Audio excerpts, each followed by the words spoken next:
What's up YouTube, Mr. LMSC here, and today we're going to be beginning the Diablo 2 Resurrected Vengeance Paladin playthrough. Now, this is going to be a fun one. I did this probably like 3-4 years ago in LOD, and something that I felt bad about after I made the guide, because I'd never actually done like a full playthrough of a Vengeance Paladin through Hell, was part normal felt pretty weak. Because I just was trying to, I was running with such a low damage weapon, and I found that Vengeance, like in the later stages, of normal there, Vengeance actually really scales well off of the physical damage from the weapon. So once I got to Nightmare and I got a better weapon, then all of a sudden I was hitting much harder and I was like, oh wow, this is like way better. So we'll probably look to do something along those lines. We'll take a look at some other things, maybe a Spirit Sword as an example of something to look for.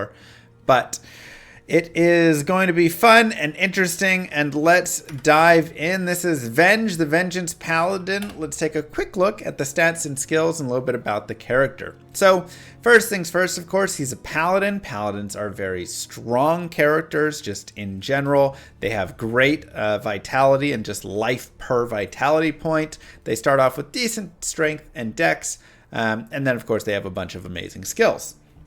Now, for this Vengeance playthrough, I actually believe there's a few different options of how we could run it. The first one is, obviously we're going to be playing Vengeance no matter what, because it is a Vengeance playthrough, but you can see right here with synergies, resist fire, resist cold, resist lightning, and salvation are some of the bonuses that we get. Now, the interesting piece will be, where are we putting our other skill points? Because the first thing that we can do, and probably what we'll do through normal, is go into Holy Fire, right? This will be great. We'll get some damage right here. But do I want to just be jamming damage purely into Holy Fire? Or if I put damage into Resist Fire, then I get this 21% fire damage per level to Holy Fire, and I also get the 10% fire damage boost over here, right? So, all right, well now I'm seeing some more benefit of putting into the resist. And then it kind of opens up the idea of, as we continue forward, do I want to be going into like Holy Fire, Holy Shock, Holy Freeze with skills into the different resist, which are going to be boosting all of these skills up? Or do I want to dive into Conviction Aura? Sorry. There it is. I was like, that's not Conviction. Conviction Aura, which has a negative resist all. So that could be really nice considering I'm doing fire, cold, and lightning damage. Or do I want to jump into Fanaticism, which is going to increase my damage, attack speed, and attack rating. And because Vengeance works off of your physical damage dealt, and then it deals a % damage from that in cold, fire, light, the more I can boost that up with something like Fanaticism, the more damage that I'm going to do overall, right? So already there's really some interesting choices, because you have kind of these 3 different paths you can take. One is going just like pure conviction, and maybe the going into like some of the resist for that. 2 is going into Fanaticism, and 3 is going into this sort of switch around between Holy Fire, Holy Shock, Holy Freeze, depending what monster you're fighting. I think you could really do multiple of these. I think all of them could be interesting. We might decide a little bit later how we feel and what we want to do, but I'm leaning towards Fanaticism right now, just because attack speed is really nice. And again, when you increase the damage, what I really noticed the last time I played was when I increased my physical damage, that was a massive boost to the character. So that's where I'm leaning. But of course, to start, we're going to look at getting some Holy Fire going. So with that being said, let's go forward. I'm going to go to Players 8. We're going to get into our normal screen. And remember, you can always type if you're on single player. Hey, we got the speedrun map. If you're on single player, you can always type /players space and then a number between 1 and 8. That will increase the difficulty of all the monsters, but it will also increase the experience that you get and the number of items that they drop. So that is kind of one of the big benefits of doing that. So we'll get a point in might. We'll leave a TP for our Den of Evil. We'll touch the chest. And we'll go. Will Holy Shield be maxed? I will definitely not be maxing Holy Shield, but there is the idea of getting a single point in Holy Shield, having a few plus skills from things like lore, or if we have spirits or whatever. And then with those plus skills, that'll be enough to kind of carry us through and get the Holy Shield up enough. And then we can put some points in Dex, and we can just have pretty decent block from that. But I don't feel like we have enough skill points to actually max, really, just because there's so many synergies, right? Everywhere I can put synergies for damaging stuff and increasing my damage. So Zarthist, thank you for the Prime sub, reminding everybody in Twitch chat they may have a Prime sub available. Don't be a fool and give it to Daddy Bezos. Give it to the hardworking llama with 2 kids. All right, and we always like to start with a scepter. It's just like so much more damage. You go from 2 to 7 to 6 to 11, but then additionally, when you have the might aura on as well, your damage is now 9 to 18, and then when you get a point in sacrifice, because we're going to need that for zeal and vengeance later on, it'll just boost our damage up even more so. It's a really big boost for the start. So we'll get that sacrifice point, set sacrifice. So first point into might, second point into sacrifice, or vice versa.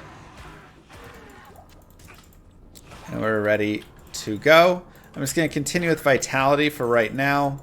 Don't really feel the need to get into too much of anything else, though we may get a little bit of dex as we continue on. And here you can see we do 20 to 37 damage. It's an insane amount for level 3. Van Hook, thank you for the Prime 4 months. I think so, Felipe. What keeps me enthusiastic about D2? How can you not be enthusiastic about this game? It's just an amazing game. I think one of my favorite things about Diablo 2 that that like just hasn't existed in any of the other games and whatnot is the fact that there is no like it doesn't get crazy. Like so many games, and this is also why I enjoy mods, but then I eventually shy away from mods. Because everything eventually always power creeps to like such a ridiculous, crazy point that I just get like, okay, now I'm dealing billions of damage, and that always just turns me off. I don't know. I really love that Diablo 2, even its end game, stays pretty tame.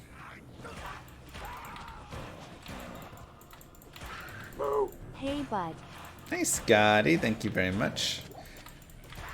So let's continue killing everything down here. And we can actually stay. That's true. We can even stay on players 8 because we do so much damage. And try and hit that level 6 pretty quickly if we want. And get that Holy Fire really, really jamming. Also, I'm going to go ahead and put these points into Dex now. Just to increase the attack rating a little bit. 27 months, GG. And thank you, Vassive. Did I explain how Vengeance damage works? Yes, so Vengeance takes your physical damage, and then it just adds fire, cold, and lightning damage based on your physical damage. So really having a high physical damage does a lot. And like I said, last time I was kind of running like 20 months llama. Thank you for all the a steal or something with low damage early on. Thank you, Feeble. Yeah, obviously don't play Mosaic. That like is the one thing that ruins it.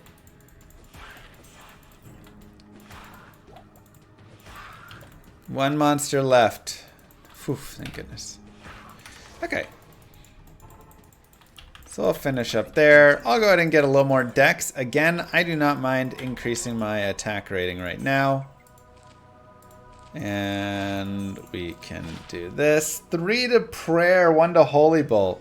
Oh, that's actually really nice if we were doing the normal holy bolt strategies, but we're not. So,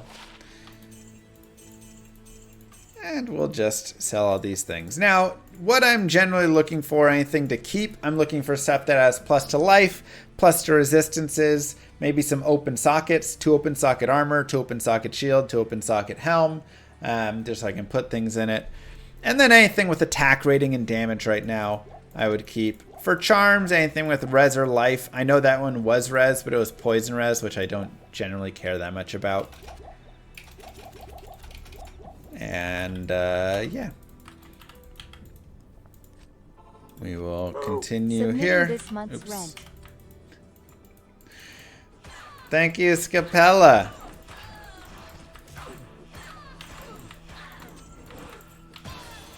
All right, so now we have level 6, and this is really the important level we wanted to get to. I'll continue and add a little more vitality. But we have Holy Fire right here. We will be getting a point in Zeal at 12. And probably a point in Charge, just to charge around and make things a little bit faster. You don't have to do this. I mean, it is 2 points, so we can always think about that. Never understand the point in Sacrifice. It does a lot of damage early, but then it also, we need it to get down to Vengeance. Should we do Charge, or should we just run like a normal person?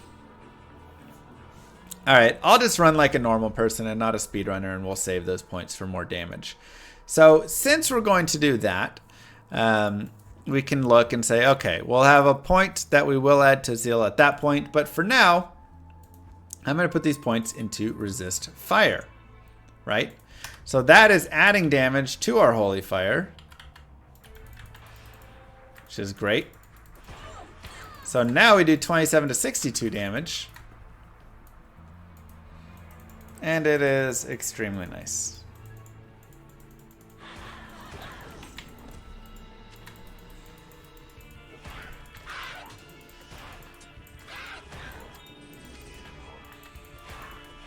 Now, he is immune to fire, so we don't have to deal with him, but we can deal with people around him. But once you're really 6, there's not much experience in the Cold Plains, so our point is to go into here. I need a key. Darn, super chest, but no key.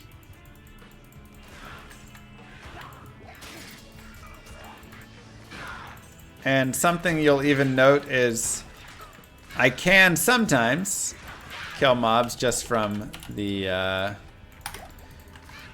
little pop of Holy Fire damage. Because I deal 1 to 8 Holy Fire damage just as a, you know, the Holy Fire has that AoE. But most of my damage from Holy Fire actually comes from damage added, fire damage added to my attack. So something you'll note that I'm doing is I am focusing on killing bosses like that guy right there, and then his minions. So if you looked under his name, it would have said Demon-Minion. That was our main focus, to kill. And the reason is, these guys, for instance Rakinishu, and these minions, give 500% experience. So they are extremely worth killing. I mean, look at when I kill this guy. Tiny boost, same thing. Tiny boost. Now watch me kill a minion. Boom. Massive. Right? We'll add more vitality. Absolute huge boost. So this is a great way to level up a lot faster, is to go find these groups and kill them. Now they are a little more dangerous. They're a little higher level. A little bit scarier. But they're worth a lot. So if you end up with like a waypoint in the stony field, something I love to do is just save, quit, rejoin, kill Rakinishu again. Do that a few times, and you can be level like 11, 12 super quickly. Looks like we don't have a waypoint right there. So now we have to make the decision, and this is actually a tough decision that I have to think about. Do we want to add 2 Holy Fire, or do we want to add to Resist Fire, which gives the 21% fire damage per level?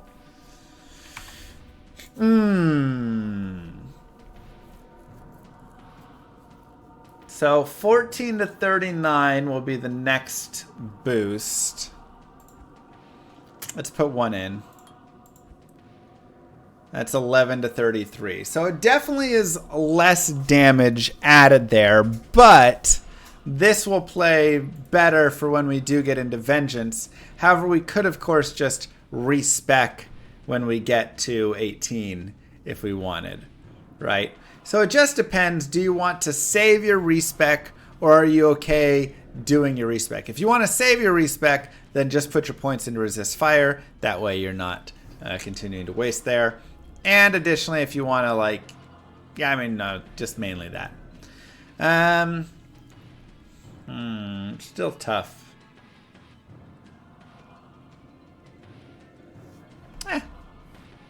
I'm okay with just continuing this way. We'll just keep boosting. At Mr. Llama's Vengeance's physical damage scaling stops at min/max DMG. It only gains from the damage on the weapon item itself and min/max damage. Does not count plus DMG from grief either. Not crits, skill ed %, or off wep ed %. Interesting. Okay, so Vengeance's physical damage stops at... So what they're saying right there... What they're saying when they say all of that, because that might have been a little confusing. Basically, there is an order for where damage gets added and applied, right? So the base weapon damage is going to be, you know, probably your start, right? Like the damage on there. And then you have your weapon ED on there. You have your added damage on there. You know, you have all these different sources and how it'll go through the calculation. And Vengeance will not just take all of them. More radius with fire? Yeah, but I don't really care about the, like, radius proc. I just want damage to hit. I'm going to add more points to dexterity for more attack rating.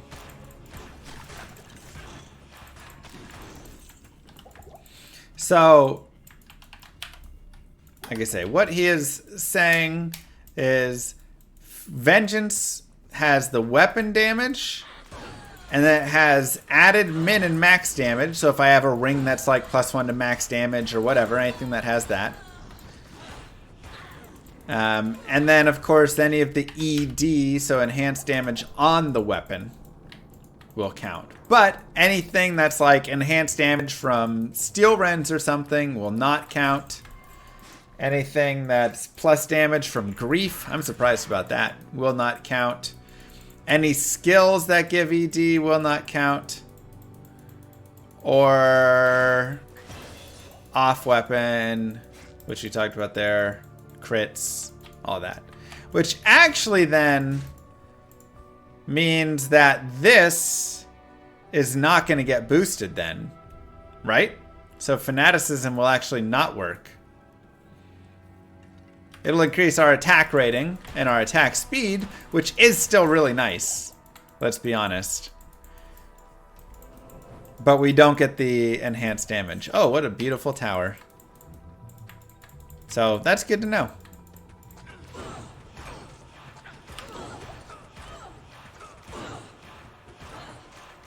Okay, now we're going to go into the tower here and we're going to look for runes. We're going to be looking for Tal Rune and Eth Rune.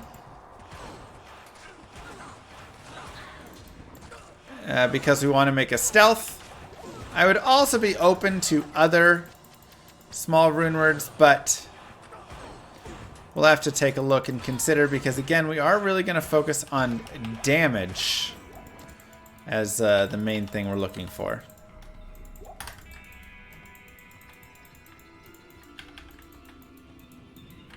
Suddenly died on bright. Wait, on bright?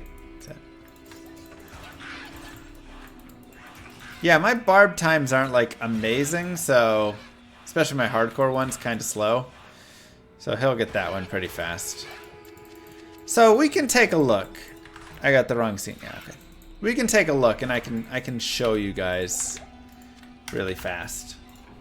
Diablo to rune words.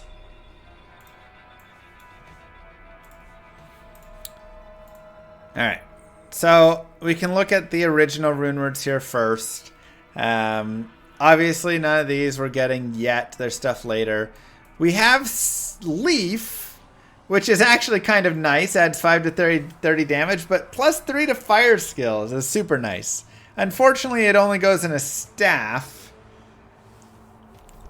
But staves can do okay damage. That could be kind of funny, you know, going and smacking with that. But probably not the right pick for us.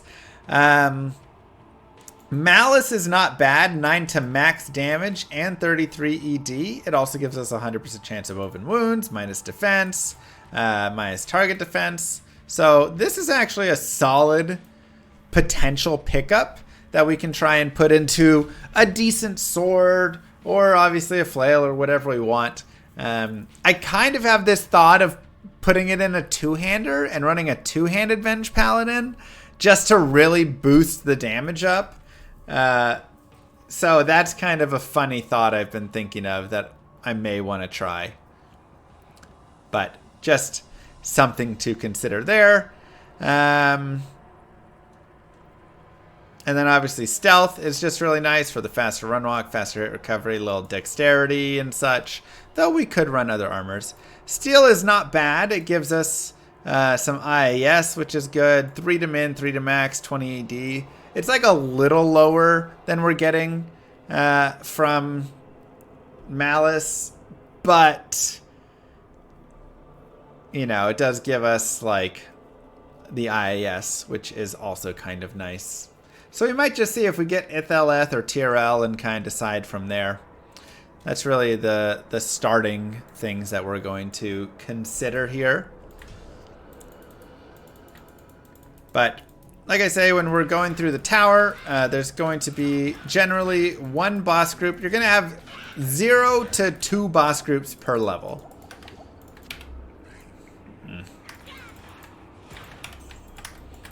So let's see. I mean, adding to Holy Fire really is getting to be a lot. Maybe I will. Forget it. We'll just keep adding there. I mean, I'm probably going to respec anyways. Whatever. I'd probably recommend adding to Holy Fire and respecking, to be honest. It's going to be a little stronger. And we're probably going to want to respec because we're going to want to, you know, change it up. But I think the thing we can do is through normal, we can just run fire. And then through, like, Nightmare and Hell, we'll switch around some. I also like to pick up all chip gems. That's because these can be very useful later on.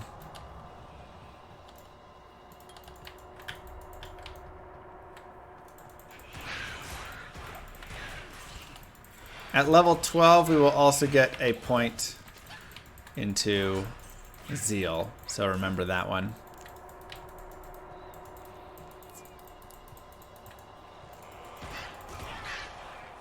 So here's a great example of double boss group. It's actually pretty funny that they're all right next to each other there.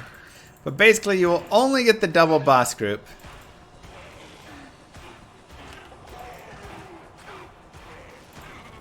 at this exact tile down here. Let's lead them over here. Thank you, Brute Squad. I'll continue boosting Vitality up. So there's my current stats. Show you in a second. So this tile right here that has this L shape is where you'll 90% of the time have a second boss. Otherwise, it's going to be always 0 or 1. Oops. Let's do that. Okay, we'll get a point in Zeal. We'll go ahead and put Zeal on. And Zeal is actually really nice with Holy Fire, as it allows us to quick succession get 2 hits off or fire damage. I don't really like adding more than that to Zeal, because if you keep adding to it, it gives you more hits, which is nice, but then you get stuck. You have to just like sit there and wait.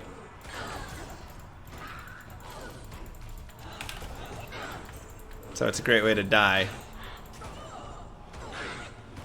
So we're gonna go ahead and kill the Countess, but before we do, we're going to drop down to players 1. Now, why do we do that? It's because of the way that the Countess's damage actually functions. So the Countess's damage is a little strange. Or not damage, her drops are a little strange in that she has this special drop for runes. But if you're on players 8, she drops all this other stuff first, and she won't drop as many runes. Big damage and style points go BRRRRR.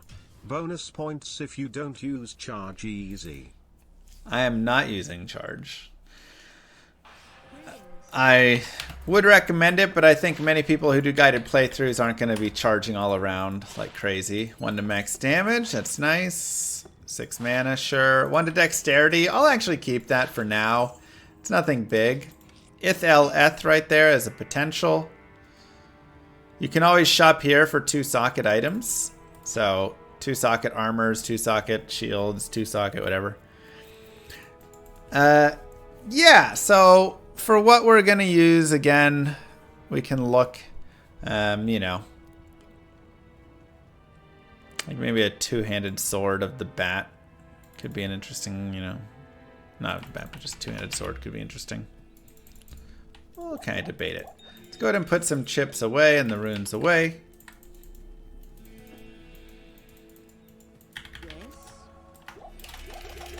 We'll get this.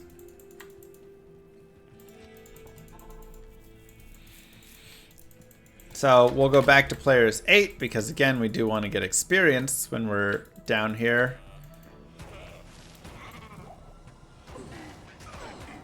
Champions are also not quite as good, but still okay. But they are only 300% experience and they don't have all the minions with them. So a lot of the experience that you end up gaining comes from all these minions. I'll go ahead and put 5 more into strength, just because if I'm going to use a nice 2-handed weapon, many of them will require a little bit of strength. And we will go back. Decisions.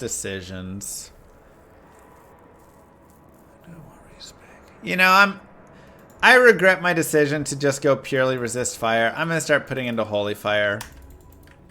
There's just too much damage that we're missing out. Because this is not a speed run. What amazing drops will we be blessed with, Mlama laughing. True.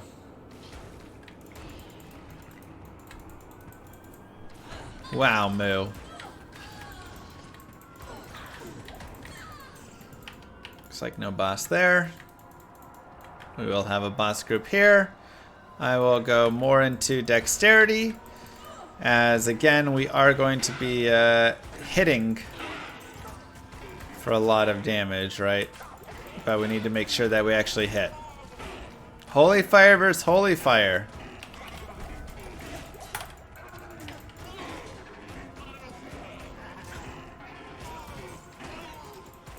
Are subs diaper funds? Yes, they are. Every sub is another day's worth of diapers.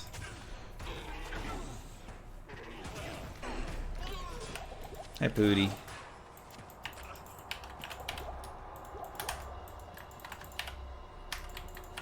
Nothing on that scepter.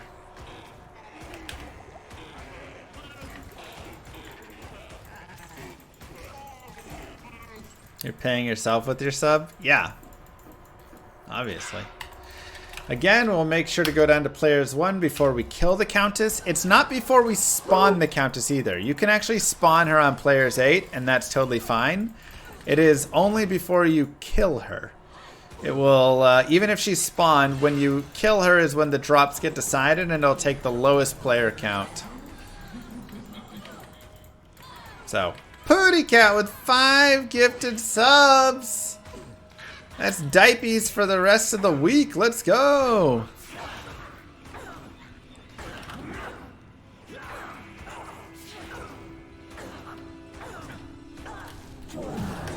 And Ithrune. I believe you were commanded to dance, Mr. Llama. Chat is waiting patiently. Good day. There you go, Moo. Just for you. You do get the players 8 experience still if you spawn players 8 and then kill her on players 1. So let's change back to players 8 And we're just going to continue snagging some runes. I almost kind of like the idea of running like ith in a weapon and just going for 27 to max damage.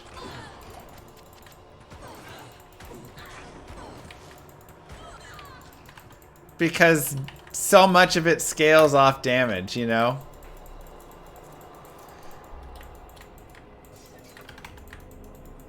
Because, I mean, if we do, like, Ith, El, Eth, and Malice, sure, it's nice in that we do get the 9 to max damage. And, what, 60% ED or whatnot?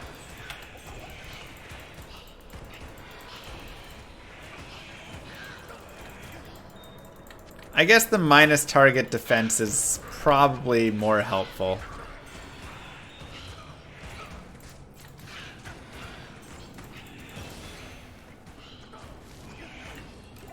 What issue am I avoiding?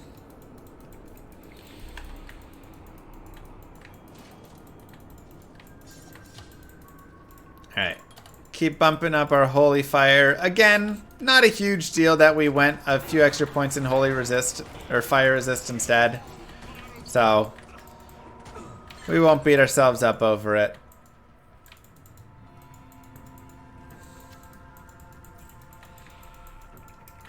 Sounds good, Hoodster.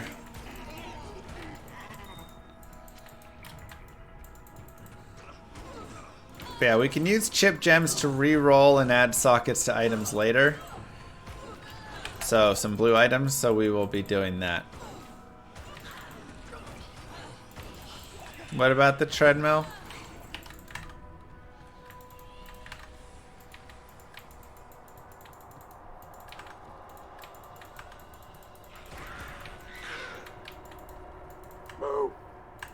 Doobus, thank you very much for the Prime sub. Look, I just bought 2 new air conditioners, had another baby, and had to repair my car. So, we're a little strapped right now. We gotta bring out the treadmill. One of us had a baby. Alright, nobody knows who the baby actually came exactly from. I just know we were both involved in creating it.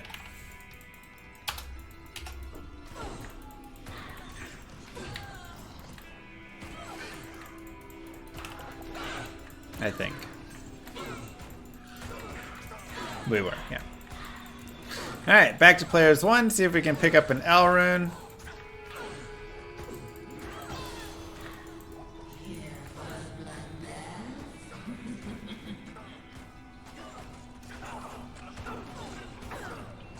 Come on. Ithral Eth. I mean, the runes we're getting are not bad. Come here. Wait, do you need me to actually come down there?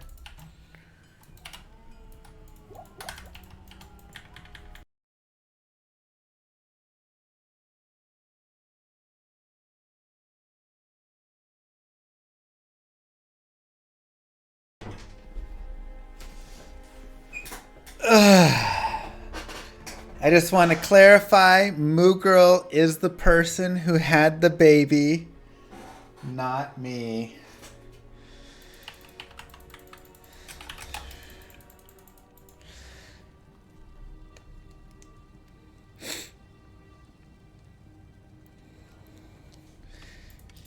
Alright, let's put the...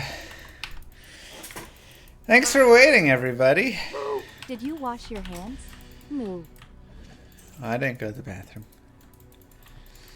How am I going to edit that part out for YouTube? I know. Wow! They're all the same color. I feel like you rarely see that with a group of champions, 4 champions.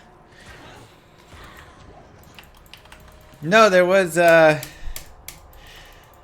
house on fire. So...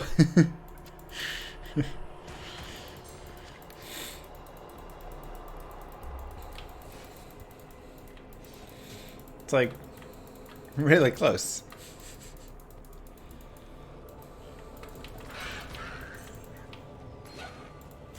Oh, you guys could hear the sirens?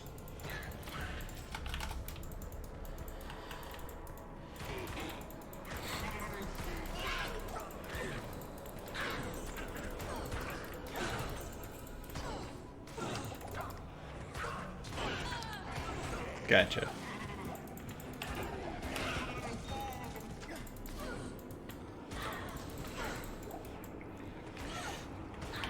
My house is not on fire, thankfully. Anyways, we'll continue, and I guess we will edit that out in post.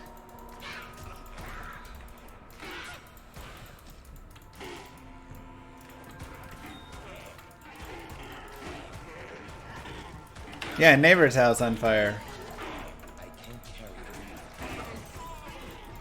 Do I know how to edit? Not well, but... Just build get through hell alright. This is actually one of my favorite surprising builds that I've done. And I say that because it's very... It like plays just super nicely, right? You Just don't popped in have for a minute to re-up my to sub. worry about And the will you look at immunities that? and all that. 36 months. Go to players 1 again. Conduit, thank you. Sinister, Binary, thank you. Eglandier. You don't have to worry about immunities, right? Because you're dealing cold, fire, and lightning damage. And it's just like a slow, methodical, but nice playthrough of it. I don't know. I was very surprised. I had not played through... More point to Holy Fire. I had not played through before. Ithtal. It's actually really hard to find Rune, which is kind of funny. But Rune from the Countess is actually kind of difficult.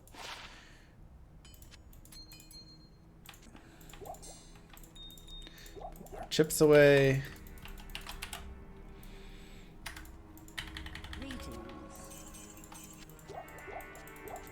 So I thought, you know, this was a really fun first, like, yeah, I could see this being a great build for a newer player. Let's go ahead and add a little more dexterity, get some more attack rating. We'll do a little more strength and a little more vitality.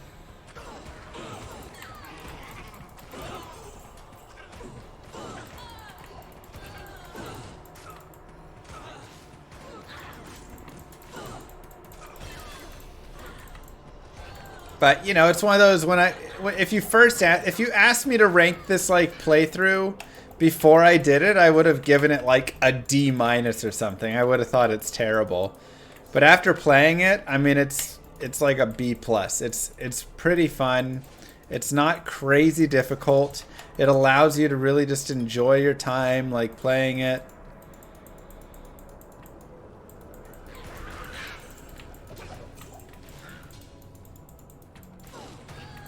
Very, very nice.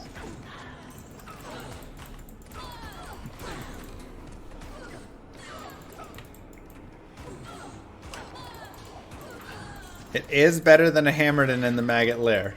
It's true. Yeah, I mean, it's a little more slow going, but again, I like that. I like that in games where they have different... Not everything is just big AoE smash everything, right? Eglandier with the gifted sub to Sloth Sandwich. Thank you so much. I appreciate that.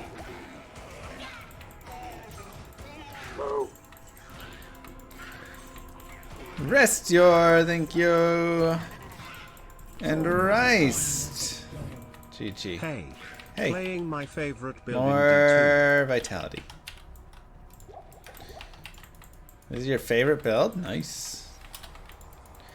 Alright. I would love an Rune. We'll see what happens if we can get it. Where's the Act 1 Merc? We can actually go get an Act 1 Mercenary. It's nothing crazy, but it can be a nice little additional boost.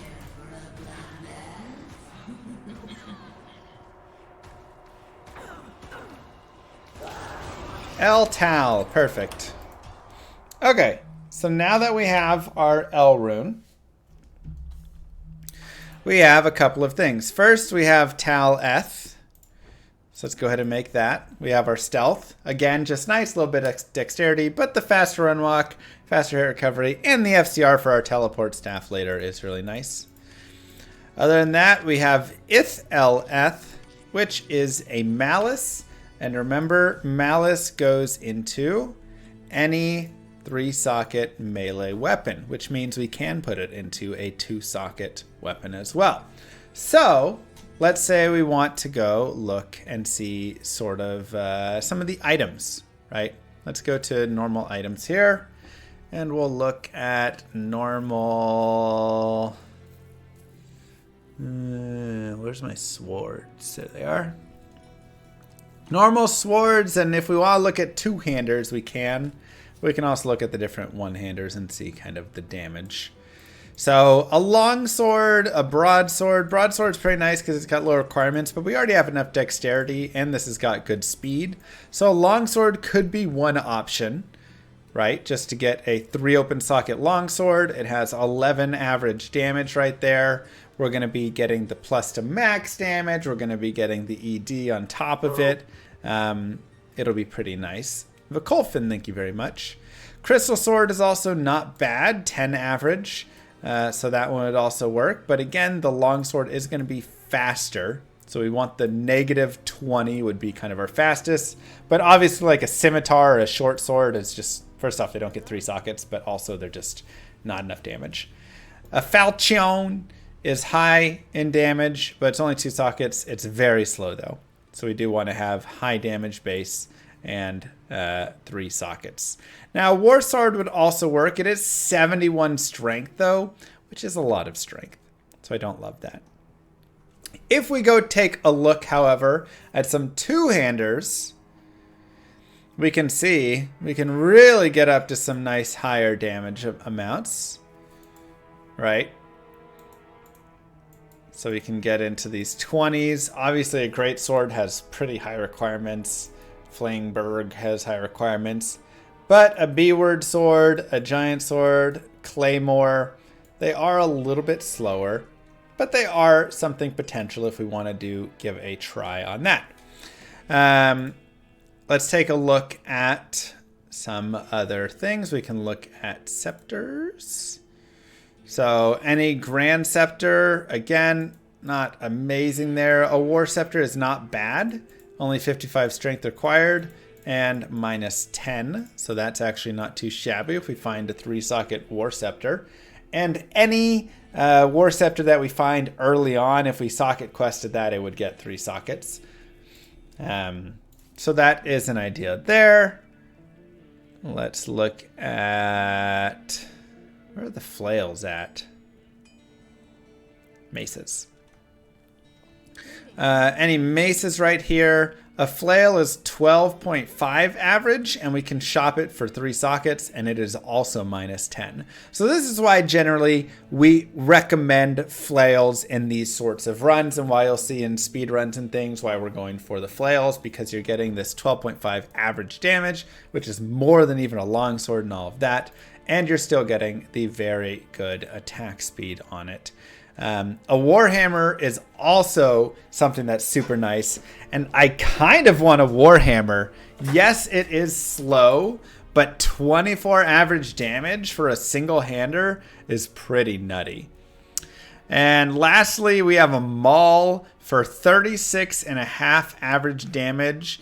It is 10 speed, but pretty nice damage there as well.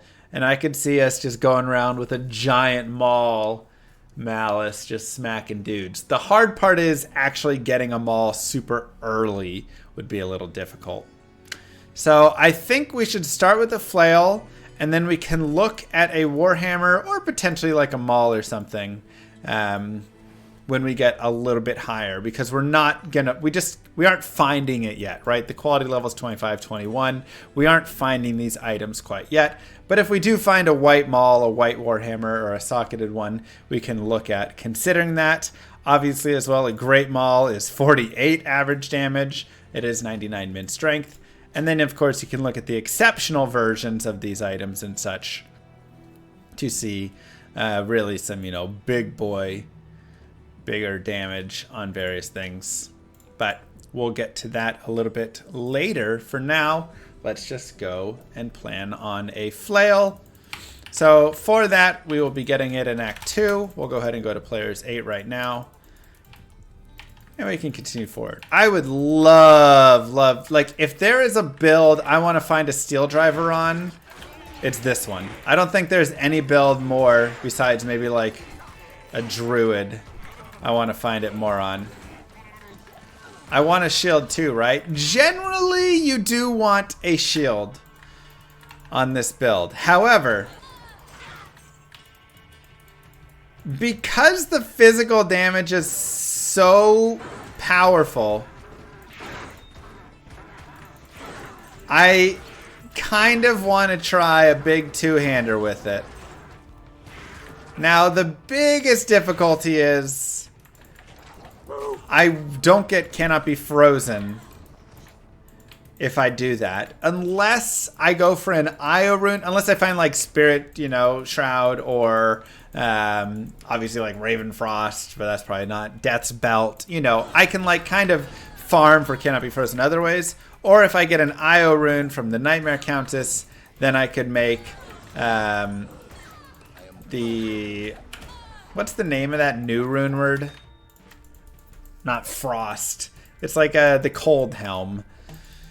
Hearth. That's it. Thank you. Yeah. Flaming Queen, thank you for the Prime sub. That was my nickname in high school. It's because I liked Queen so much. There's a rare spear.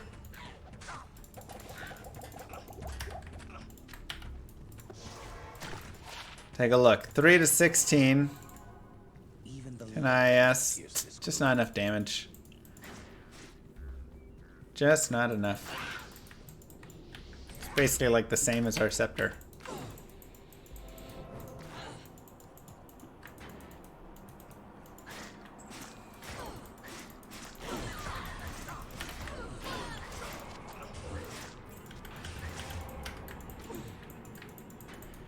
Minus 10 base and 10 IAS. Alright, we can give it a try.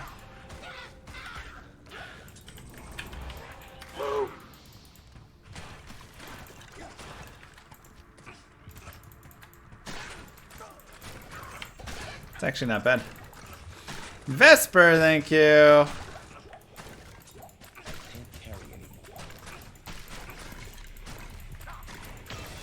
Has a really great range, of course, which is always nice. Let's check out the Ronditch. 8 res, but 1 open socket.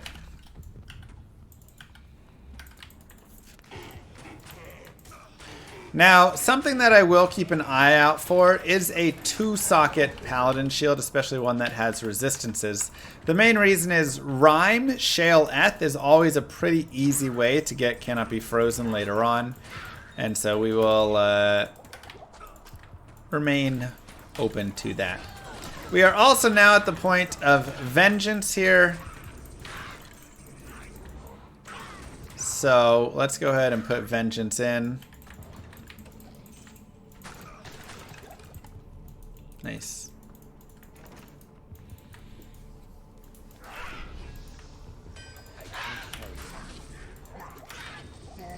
Odd question, but in LAW RPG, are the environment tiles made from scratch or are they taken from the toolkit? The environment tiles. So for building the environment, I'm using like a general, I don't know what you call it. I bought like a bunch of art assets that have things I can use for building. Whatever you call that thing.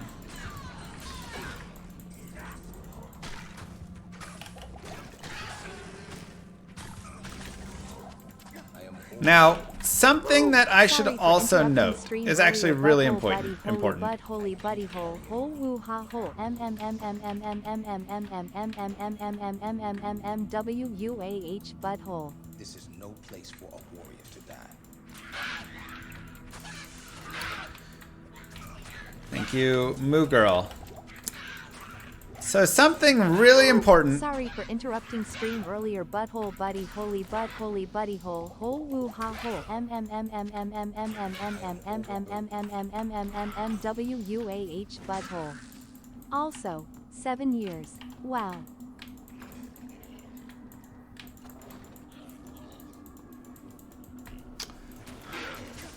I forgot what was important.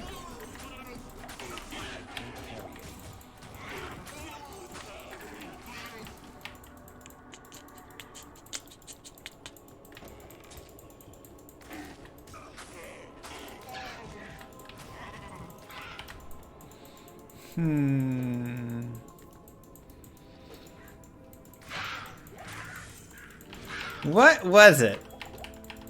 Oh, yes. Something that is really important is the attack rating versus defense and level such formula. So let's take a quick look at that.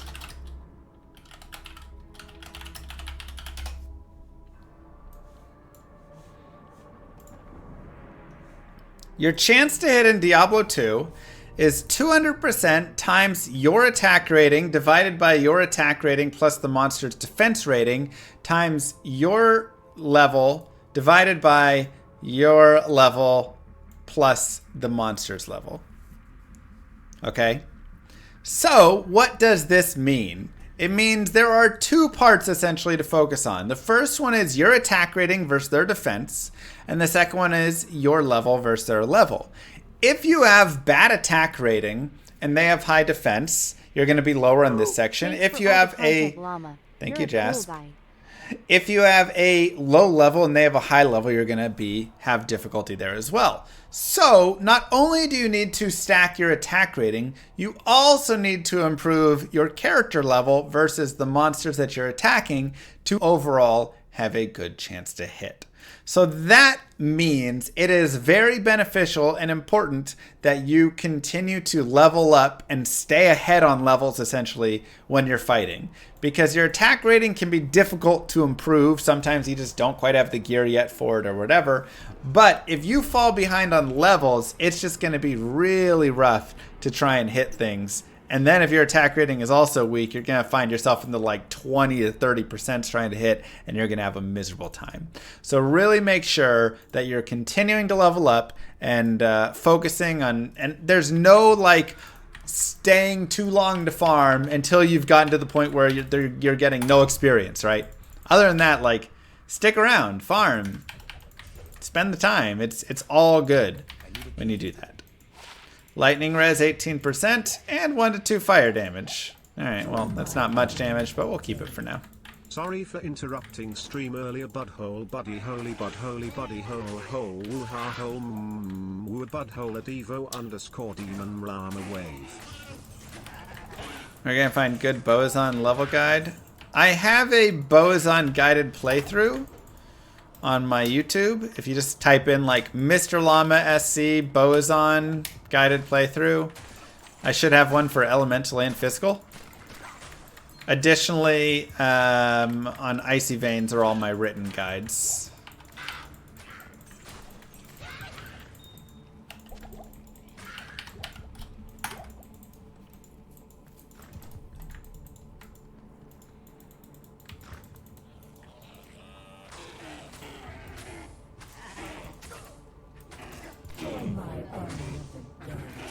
Is putting sugar on your eggs good for attack rating? Probably, yes.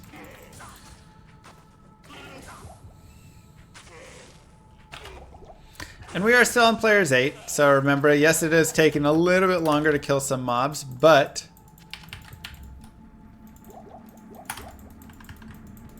we get a lot of experience.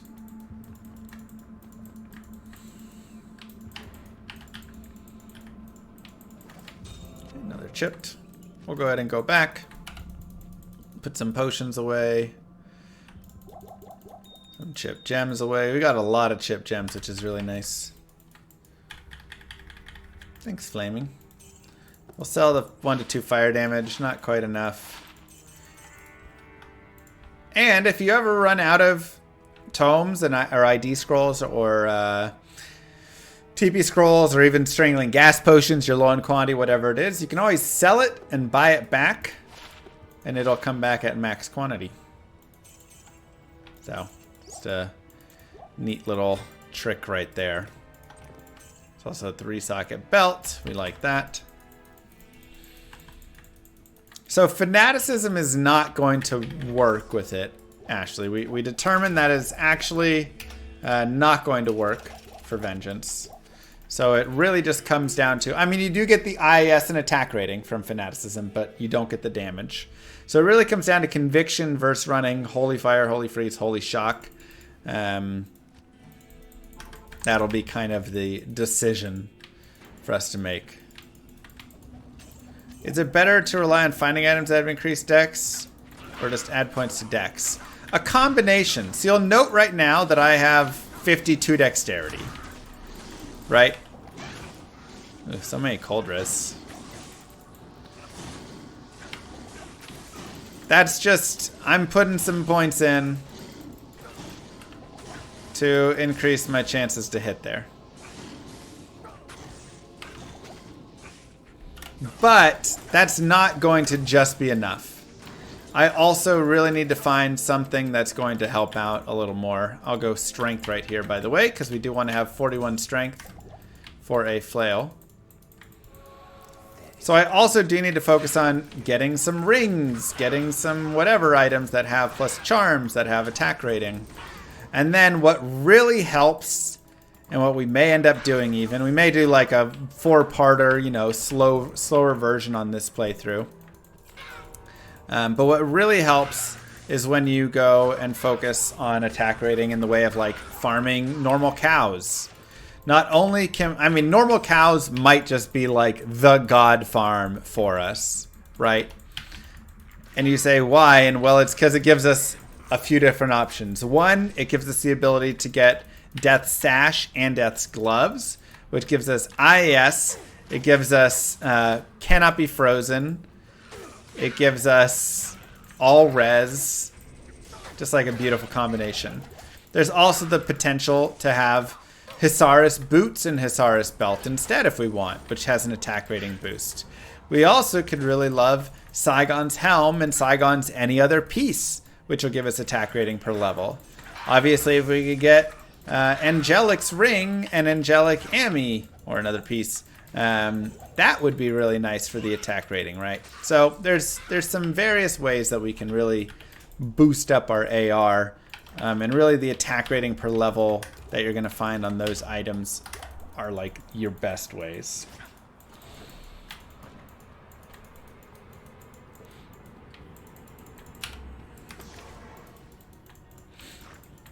Okay, let's see what we can find out here. Yeah, Saigon's Helm and Glove is really a nice combo because you get the attack rating per level and you get attack speed. So that's honestly just like a super nice helper.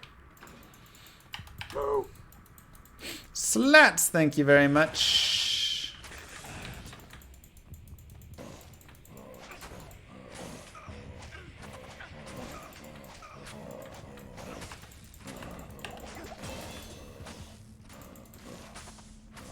Another cold enchant.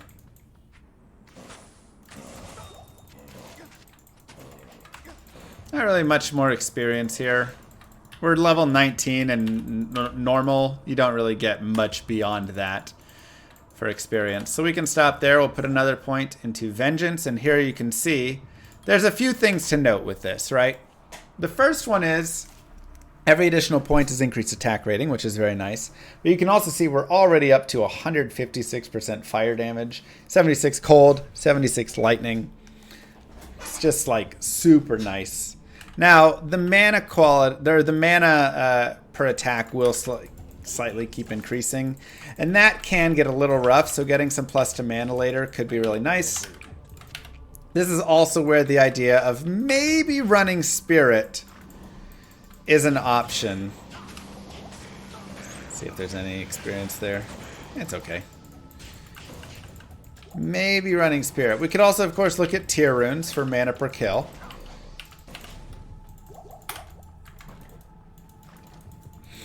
Some mana leech on our big slapper could also be helpful later on if we get, you know, a big old maul with some mana leech going. But Spirit is an interesting one. It doesn't really have the physical damage. I mean, we'd put in like, you know, a longsword or a broadsword or whatever and it'd be okay. But it has a lot of added elemental damage, which is just some added damage there. And it's nice, and it also has plus to skills and plus to life and all that. Now, the other reason I was talking about trying to get Canopy Frozen somewhere other than Rhyme. Those ads are way too stupid. Long MR Llama Heart. Oh, I agree, Bartmans. Thank you very much for the Prime sub. Enjoy the 0 ads. Epi with 5 gifted. Mwah. Now for Andariel, I'm going to go down to players 3 actually. We could kill her on players 1, but because she has such terrible fire resist, I'm going to go down to players 3, and we should be able to still smoke her with all our fire damage.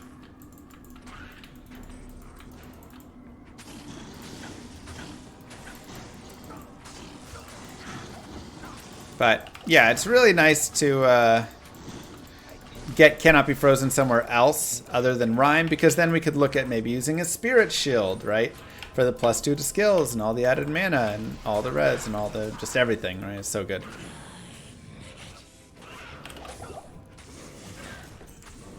So, pretty easy players 3 kill. Darn. The shield is what rolled set. My work Well. is finished. Grab those. Good enough.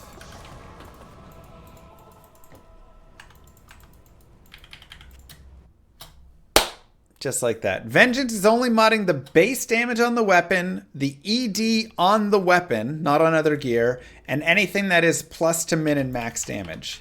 Those are the only 3 things that get modded from it. Put those on for now. There's Clay Glaws. And sell. This is 2 open sockets. We could look to use this just for a little extra res with a Rhyme if we wanted. That's worth some money. This will probably sell here. Yep. You can always buy a belt right here if you don't have a 3-socket belt yet. By 3 sockets, I mean 12 potions. Also, I love to just shop very quickly for some basic items. You can get 2 open socket helms, though this one is mechanics. Note Speaking that. of butthole, right? Can anyone remember the name of Mr. Llama's proctologist? I feel like I It's should actually in remember a good his instructional name, moment. but I can't quite put my finger in it. Oh my god. Gross. So, with a mechanics item, let's say I had Neff Rune and Tirun and I wanted to make Nadir. If I put Neff and Tyr into this helm, it will not make Nadir because this is a blue item. This is a magic item, and the magic property is it gets 2 sockets. This is a gray item that just has 2 sockets, right? So there's a big difference between these two. This one will work for runewords. This one will not. So always be aware whenever something is mechanics or just if it's blue in its name, that does not work for you. Anyways, we will continue here. We'll grab a couple potions. And we will also, at this point, swap over to our flail. So we can shop a 3 open socket flail right here. If you don't get the 3 open socket flail on the first try, that's okay. You can just exit town, come back into town, shop again. It may take you 2, 3, 4, 5, 6, 7, 8, 9, 10, 12 shops, 15 shops to get it, whatever. It will be worth it. Additionally, we need 41 strength and 35 dex. You can see we have the strength. I'm going to add a little more dex just for more attack rating. And we go ith, el, eth, and that makes malice, which gives us 1 to 40 damage, which is very nice. It's got a nice amount for really big hits right there. And I will actually grab this, and we will get... Oops. A mercenary with blessed aim, because again, we want to boost our attack rating. And we can give him that. Nice and simple. I can also give him the mechanic's helm if I want. And if you want to buy him an armor or something, you can. You can also just get an armor later on with him.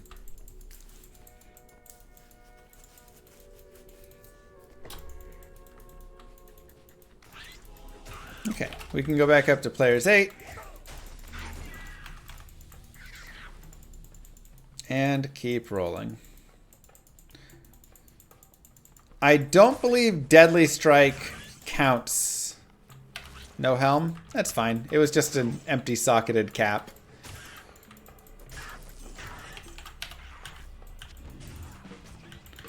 And we can go do Radamant in a second. The life drain does not mean I lose 5 life each hit. It means my life will just slowly drain. The -5 is actually like 5 divided by 256 or something every second, whatever it is. Basically, if you just watch my life, you'll notice every few seconds it'll tick down 1. So a little bit of lifesteal counteracts this, or just using a health potion every few seconds, or every few minutes, you know, whatever. Will also...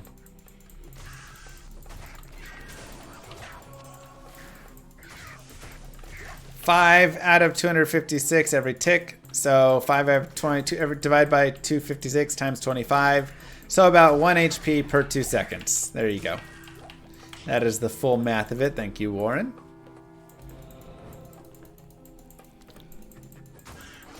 I played a little classic WoW with Moo Girl. We had a nice time.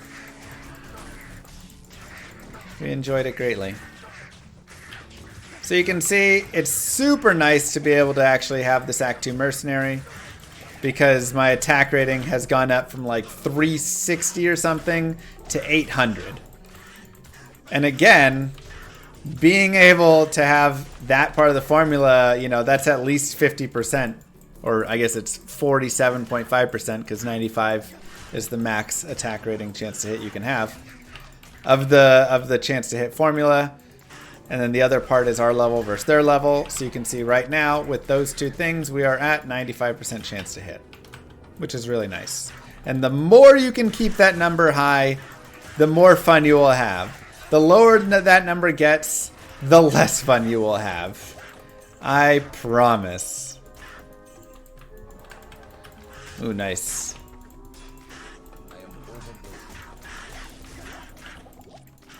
Hey, there's a tier rune.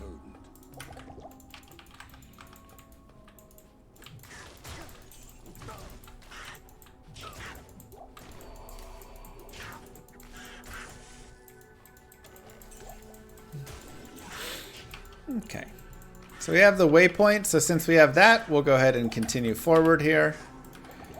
See if we can find the maggot lair. Haven't checked out, been around for 1 to 2 years. Hello. How is life? How's D2R? It's great. I'm having a really nice time. I have not Agent. I've just done Passion.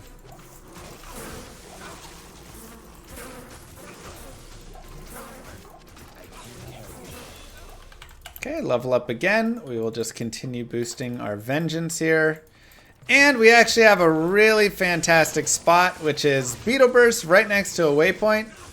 So if you ever have this, you can always just come in and farm if you ever feel like, oh, I need more levels. You can come in and just farm that over and over again. Yeah, I just had my second baby. Well, Moo Girl just had our second baby.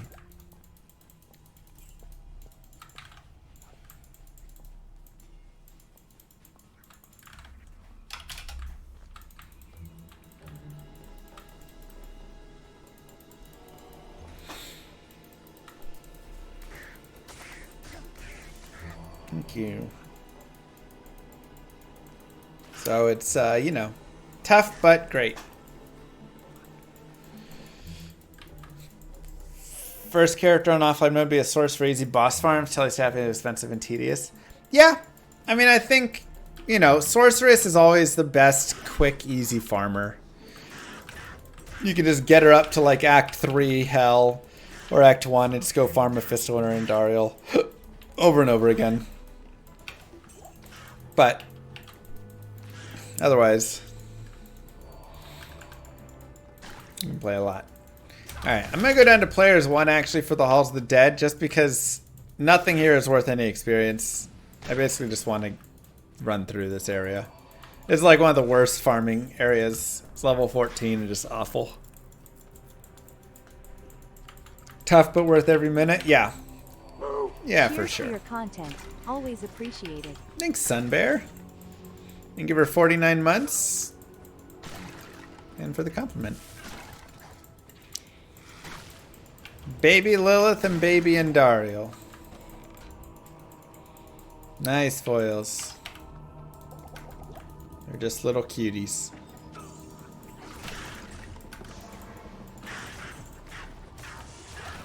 Alright. Yeah, so we'll get the cube and dip. We can also go ahead and do Radamant at this point. And then we will continue from there. Where am I from? I'm from Texas. Yeehaw.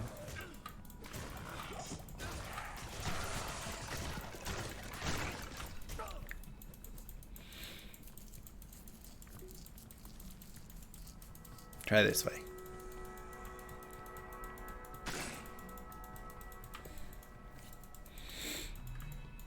They changed a few things in D2R, yeah. Obviously there's stuff like Mosaic now, which is crazy, but they also, you know, fixed up next hit delay. They changed up some of the skills and how they function. Like Holy Bolt hits demons and undead both.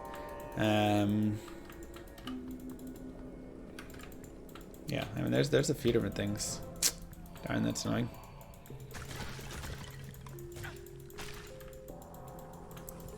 All the rune words now down into single player and non-ladder except for Mosaic and those few there.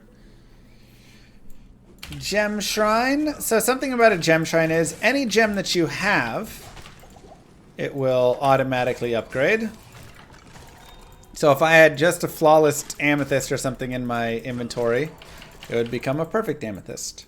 But if I have none, then it'll drop me a random chip gem. Mosaic works in offline, but it's in non-ladder you cannot make it. Is Mosaic really OP? No, it's insanely OP.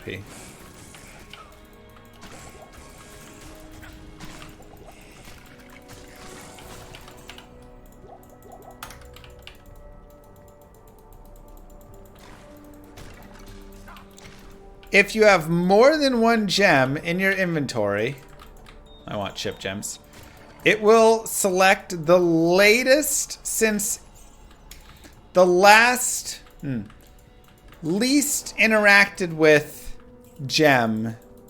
Least is not the right word either. There's a better way to say it. Somebody said it one time and I was like, that's the wording I want. The longest since touched gem. Least recently interacted with. So if I have, you know, like right now I have a chip amethyst and a chip topaz. The topaz will now be the one that gets upgraded by the gem shrine. Now the amethyst will. Now the topaz will. Now the amethyst will. Right? Whatever is the longest since interacted with will be the one that it will upgrade. That's how it chooses.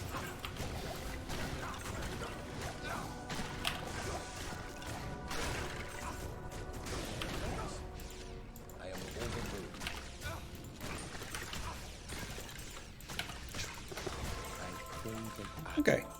Rest easy now. Good evening. Blessings to you. Replenish life 3. Alright, another plus to skill. And if we want, we could go into Holy Freeze, but we have so much added damage from our Holy Fire, it's not really worth it to swap out of it. So at this point, we can just look at increasing, for instance, our Resist Lightning. And that'll increase our damage over here for lightning. 10% more lightning damage added. Not here.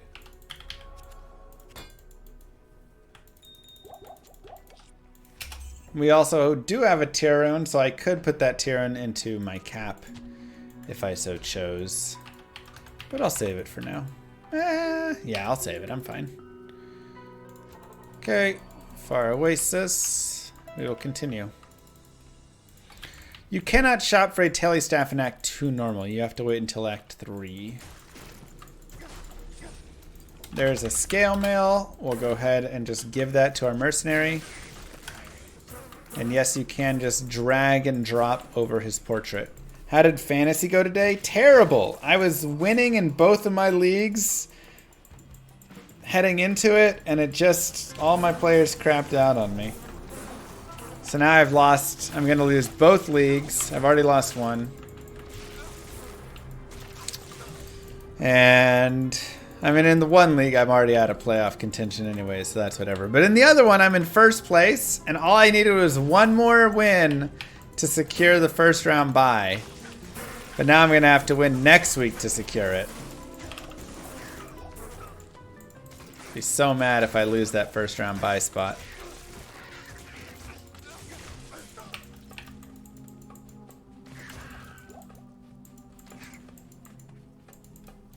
Just some truly terrible games.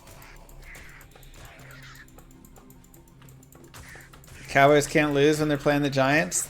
That they cannot.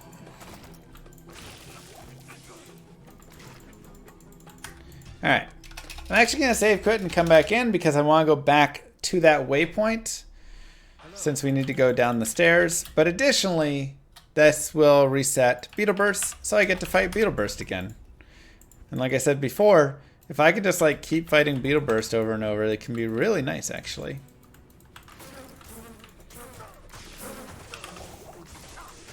Beetle Burst can be a nice experience. We will burst the beetle. Oh, it's gonna be a good place to get a little money.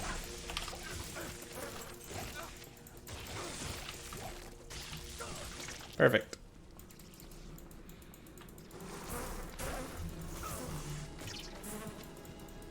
Okay, let's go this way. We did do the Radamant quest, yes.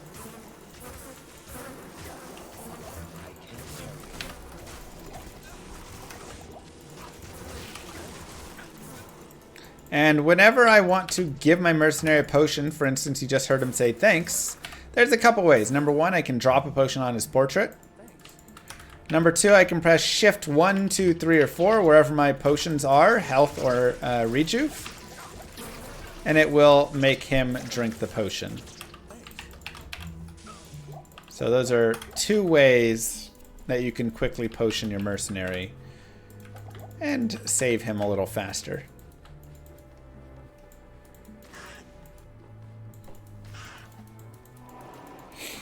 Alright, we still didn't find Maggot Lair, that's okay.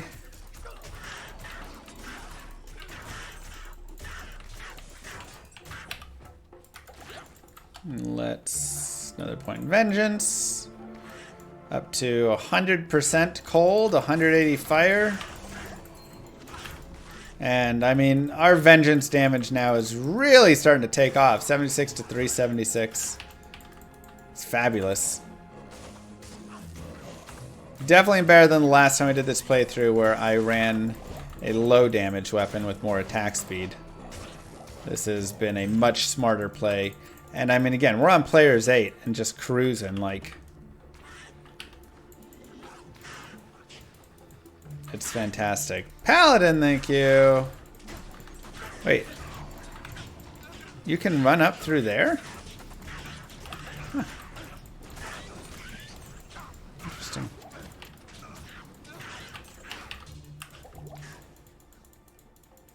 We have a Malice.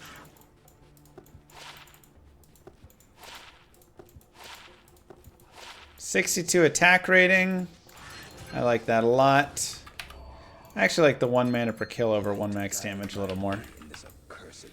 Mana per kill is just like really nice.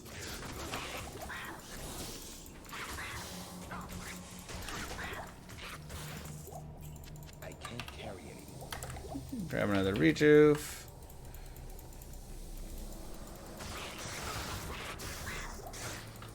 The big one surprised most people is potions can crit. Yes! Health and mana potions can both crit. And the more energy you have, the higher your chance for a mana crit. The more vitality you have, the higher your chance for a health potion crit. Thoughts on PoE 2? I am very optimistic and excited for it. I hope they keep it under control and don't feature bloat it too much. Rob became a member. Krub, thank you very much for becoming a member. Welcome to Llamas of the Round. 5 more days. Nice, Joshua. Nice. I know, it's so close. So, it's my only concern, but I'm pretty excited for it. I am planning to do some guide writing and stuff for it as well. So.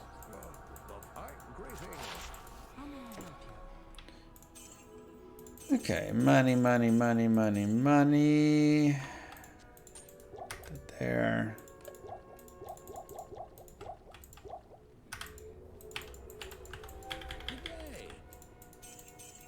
So, I mean, there's going to be other people, you know, Gazzy will be writing as well, and some other people will be writing for Icy Veins, but I enjoyed it when I played through enough in the alpha that I was like, yeah, I could sit down and definitely play some here. Alright, guides. All of the Diablo 2 Resurrected guides on Icy Veins are mine. By the way, if you're ever feeling like you need money, picking up things like scepters, spheres, wands, anything that's going to have plus the skills can be really nice. And then additionally picking up chainmail and stuff can be nice. Also amulets and rings and jewels, and you know, there's a variety of different options. Alright, where is that hole at?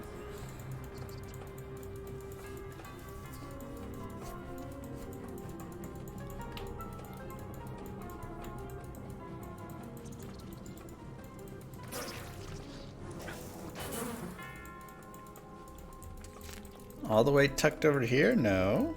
All the way tucked down there?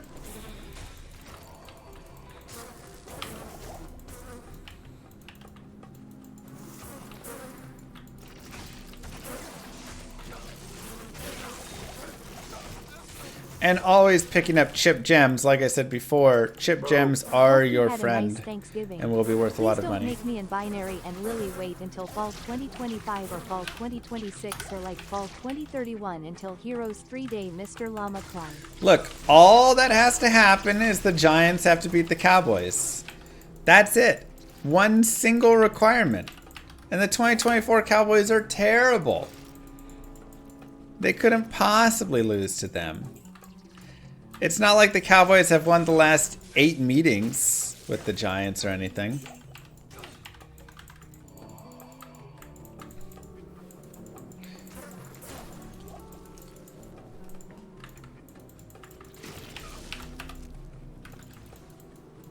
That's exactly how many? It is 8? Oh. Yikes. Not sure what to tell you there, buddy. Alright. If anybody knows where the hole is, I am accepting hints.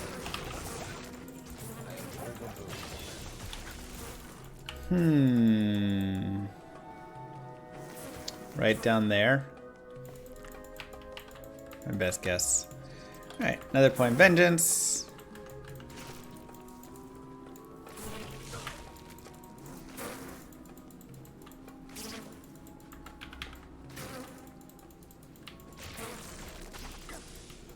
I guess it could be straight up as well, right above us. Alright, we'll go more vitality. More vitality.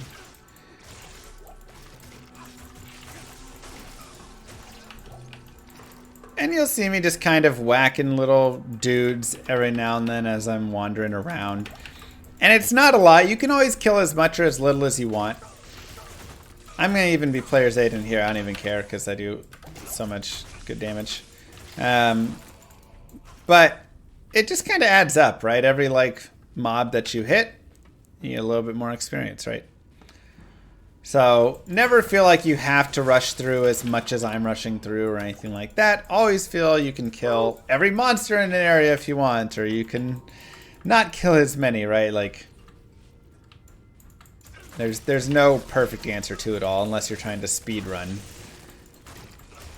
Abnada, thank you very much for 87 months. Wow.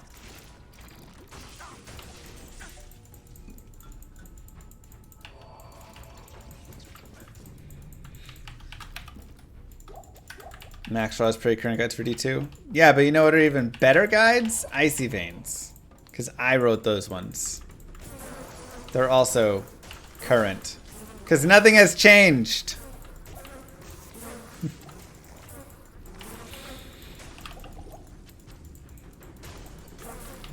It's all the same. They're complaining they're not updated? What do you want me to update and nothing has changed? I believe there is one thing I need to update, and that is I don't have Crescent Moon on the Assassin. I need to go update that for the Traps in. Otherwise... Oh, and the skill tree for Berserk Barbarian, I need to have Fine Potion. Nova Source? And that one should still be updated, right?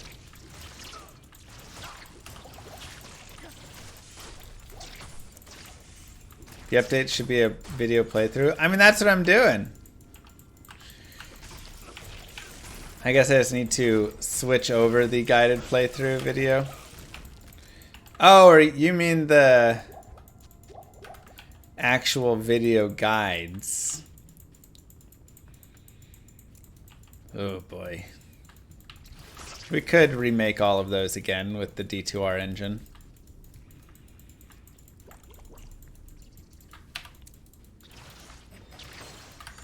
Good point. We'll kill Cold Worm. Sometimes he drops like Hisara's boots or something. Right. We'll morph this together. Ooh, 4 lifesteal per hit and 12 light res.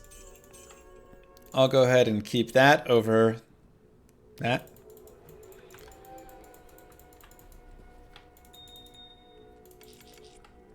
Put more runes away. We can put our gold away. We are gonna have money for days.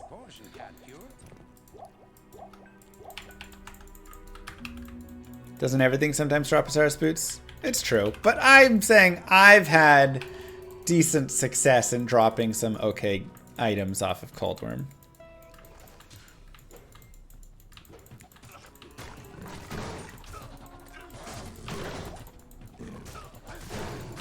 Hey. Alright, fine. We can remake the video portions of my guides for Resurrected.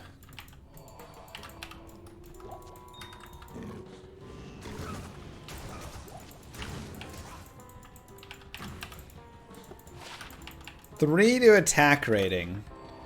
Now, it actually ends up being 9 to attack rating, but it's still such a small amount, it's not worth it.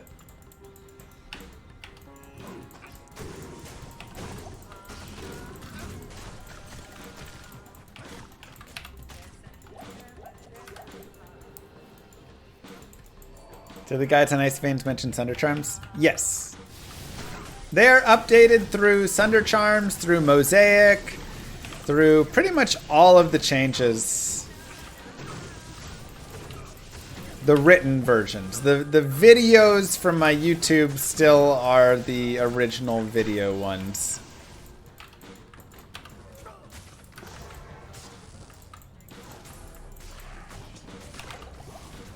Can we shop a 3 to Frost and have a 3 to Warmth and 20 FCR at Act 2 normal? You got the 10 FCR version. Can you get 20 FCR there? I don't believe so. I think you'd have to get that in Act 3.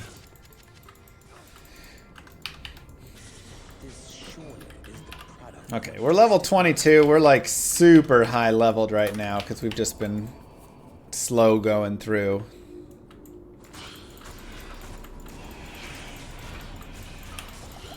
So I might actually just go to players 1 here. Just because we can do the, you know, players 8. But I kind of want to just get through and keep moving. So I'm going to go down to players 1.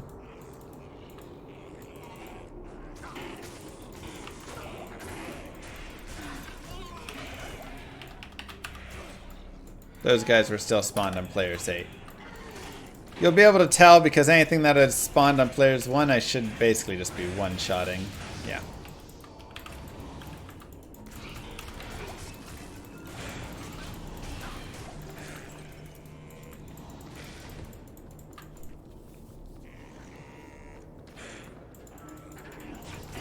Fire Druid guy doesn't have Armageddon. Yeah, but it's not like that great. It's a cool skill, but it's also not super necessary. Alright, not first way.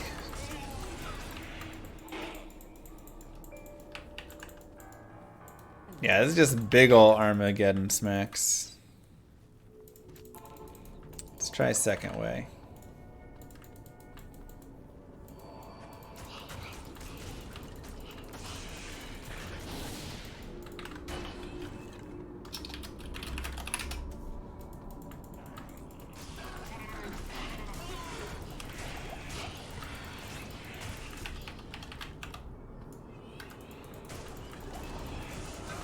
Okay. The only thing I know about our Blessed Hammer build recommending respec that's too fast for most casual players and Trapsy guide doesn't have items. So the one guide I didn't write is the Blessed Hammer guide. That was written by somebody else already when I got there. So I can probably go update it.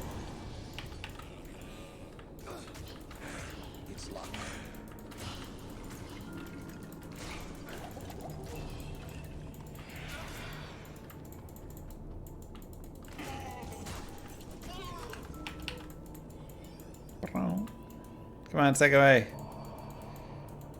Nope.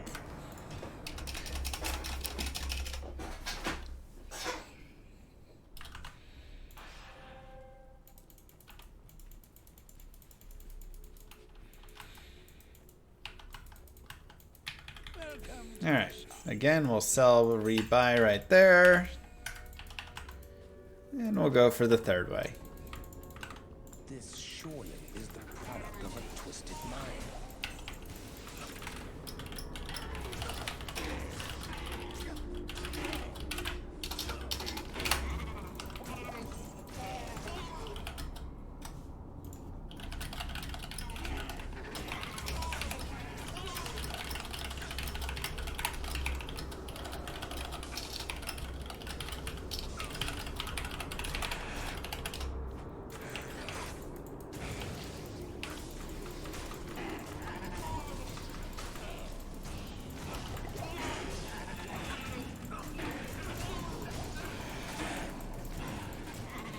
The big difference I actually find between the max roll guides and my guides on Icy Veins is the max roll guides are all very high-end GG to the point where I don't feel like it makes sense. I mean, and I'm not trying to like be negative about their guides because their guides do have a purpose and they do have an audience. I just believe the people that are generally the audience of what you're going to find from a max roll guide are the people that wouldn't be searching for guides as much.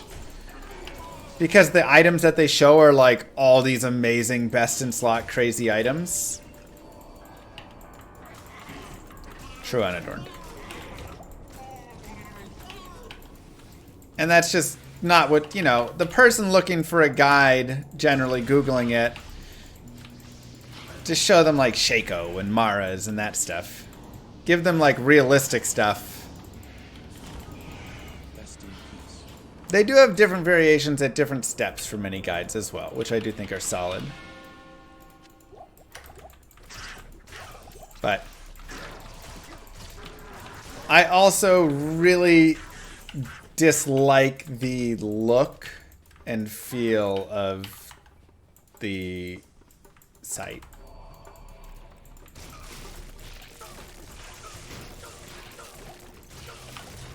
Like, there's too many colors or something.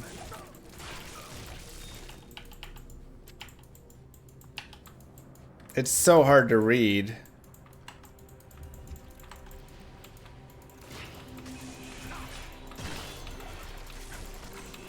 Like, when I was designing the max roll guides and how it all was going to look and stuff, I'm like so happy with what we landed on, because it just, to me, it just looks so much better. It's like way less colors and pizzazz and everything all over. I'm like, oh. So I think there is good information on their guides, but all right, for Mr. Duriel, we will go down to players 1. Additionally, we only have 9 cold reds, and I want more cold reds than that. Well, what's something I can do? I can actually drink a thawing potion, and it will give me 30 seconds of 50 cold reds per thawing potion that I drink. So it's always 50, but additional 30 seconds for every additional one I drink. I can also do this for my mercenary and boost up his res as well. So now both me and my mercenary can fight Duriel with high resistances. I'll put another point into vengeance.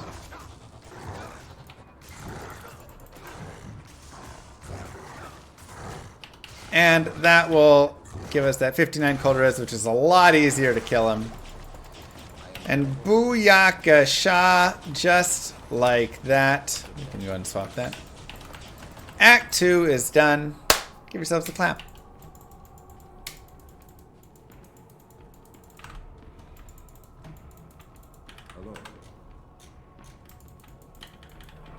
Gotta take care of your mercenary.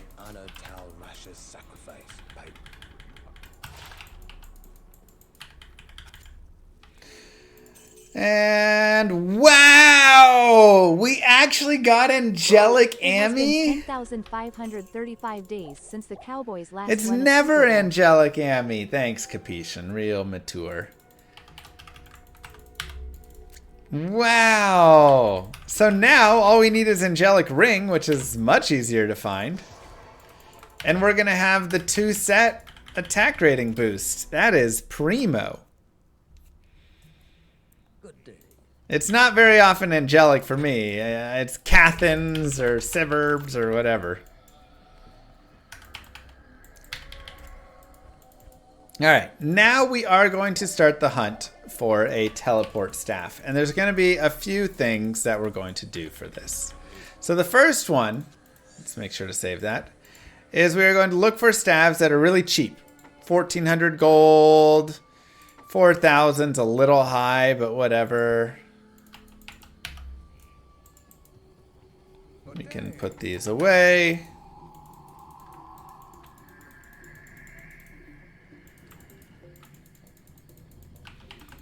And go back.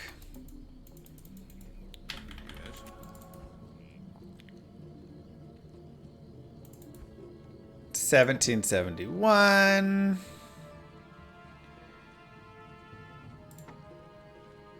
52.52. Okay, so why am I buying all these random cheap staves here? Well, we're going to do a fun, neat little trick.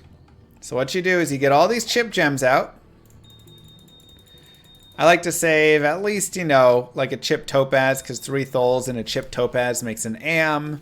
You can also save, you know, a sapphire. I would say if you're going to save some gems, save topaz, sapphire, a diamond, because 3 hells in a diamond makes an IO, and I may want an IO rune. I don't need to save the chip skulls. Yeah, Yeah, these are probably the 3 I'd mostly aim to save. We can look to save, you know, a little more if we want. And we will put these guys here. And we will grab a staff. And we'll put 3 chips in it and we'll re-roll it. And that actually is a really funny re-roll because it looks like it didn't do anything. But it did add 2 sockets to it. And we'll do it again. And now you can see it actually changed it to a different staff. Unfortunately, again, it did not give us plus to skills. Did not give us plus to skills. And we finally got plus to skills. Not great. Oh, that took a Paladin lot. Run my favorite. Super annoying. So you want it to happen faster than that. Because this could be a great way to get money. Right? So that one right there will be worth the full 15k. That one did not roll. Really unfortunate. Oh my gosh. 3 to Glacial Spike. Wow. We got some terrible roll-throughs there. That's really unfortunate. Generally, you're going to be hitting them way more often than that. But what has now happened is we have 1, given ourselves more gold. We can go and sell these. And 2, we have opened up the chance for us to get a teleport charges staff. So one of these could have rolled with teleport charges on it. And if that was the case, then we would have been good. And we wouldn't have to do the next part, which is shopping for the teleport charges staff. So I'm going to go ahead and cube down some rejuves here just to make some space for us.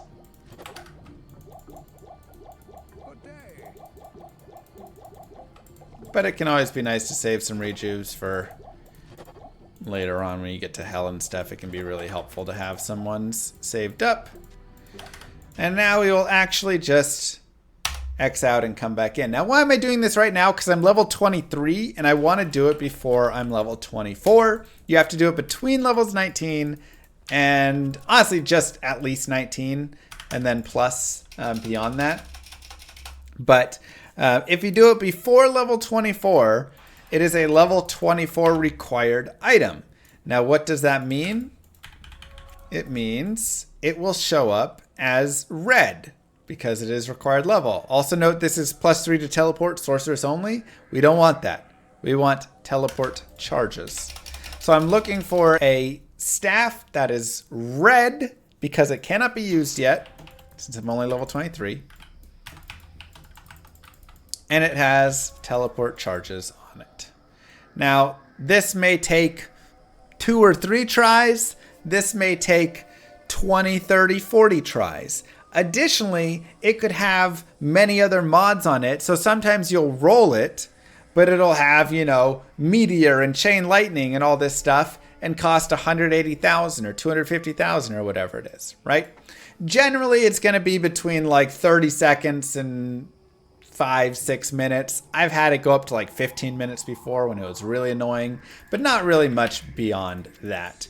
So you can just shop over and over for this. If it's too expensive, you can either A, just borrow gold out of your shared stash, or if you're really running full solo self-found, just reset and keep going until you find one that costs only 17,000 or costs 40,000 or 60,000, whatever it is.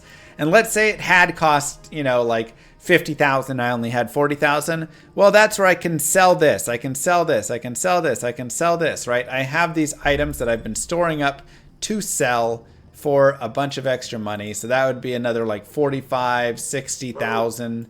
So I have like 70,000 gold in my stash from that.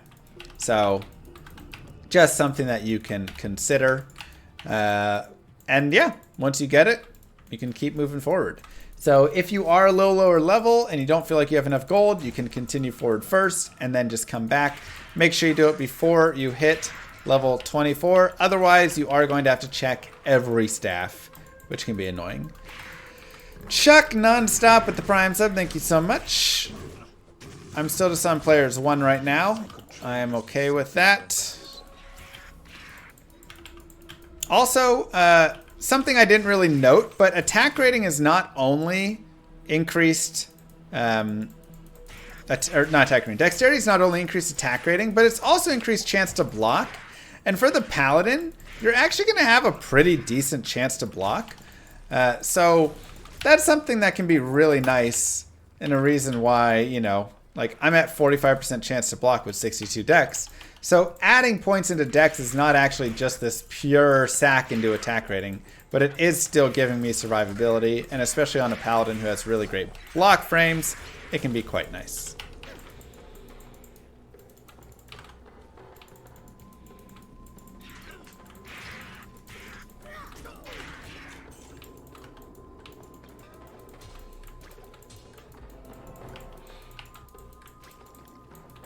Okay, we'll grab that waypoint. We'll grab the scale mail for more gold. Again, remember, you can always get easy gold by just picking up some scale mails and some random scepters and staves and wands and amulets and jewels and rings and whatever.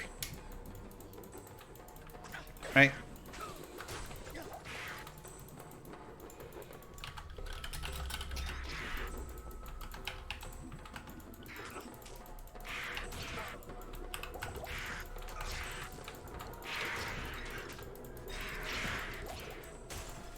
So clasped orb, okay, it has no skills on it, so I'm going to drop it because it's worth nothing.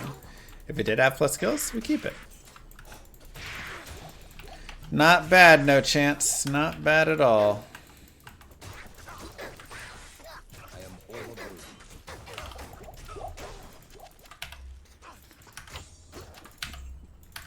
No skills. Leave it alone.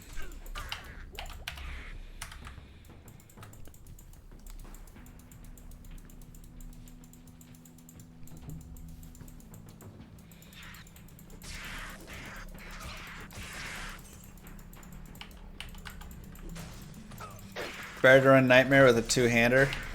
I mean, I kind of want to do it. I just like want to have the really big damage from it. Sounds fun.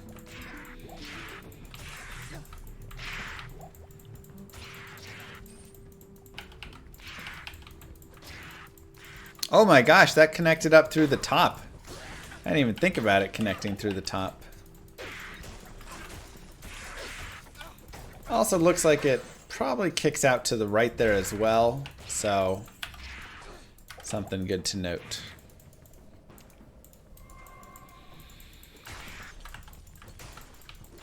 Yeah, for sure. I mean, right now we do totally fine damage, 60 to 340. I am plenty happy with that. And we actually get into the flare jungle here.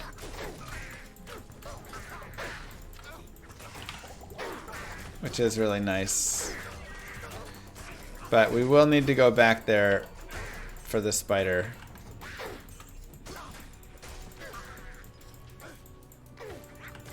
Is Vengeance good at hell? You know, Vengeance is surprisingly solid. I was very shocked at how much fun I had on my Vengeance playthrough the first time I did it. Because you're doing cold, fire, lightning, and physical damage, you really run into less issues than that, you know? Like, you're like, oh, wait a second. There's actually not a lot of problems. You aren't obviously blasting with crazy AoE like some of the builds and stuff, but it's pretty smooth. I mean, even so far, it's been pretty smooth. We've done pretty good damage.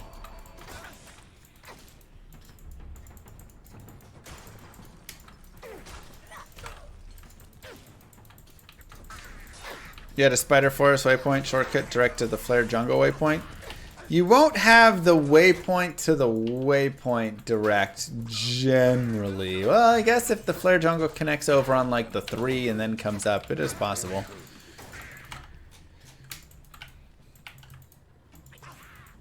Something runs on the side and then goes up from there. Druid Arctic Blast was... This runs better than the Druid Arctic Blast did, but maybe the surprise level was the same, because I was more surprised that Druid Arctic Blast had any capability. We'll keep playing Vengeance in Hell. Yes, this is the Vengeance build.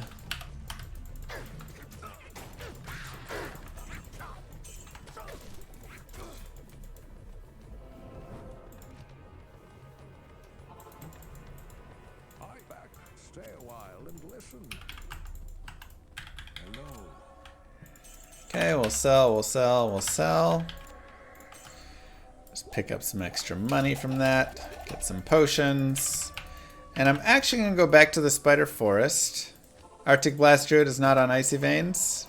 No, it is not.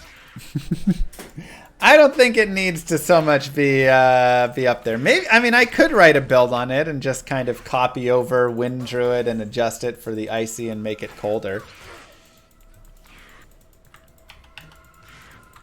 Like, it could be a funny meme build we add in. Do I have a Blizzard Sorceress playthrough? I should, but I don't know if I have a D2R one made. I know I have the... I know I have an LOD one, but...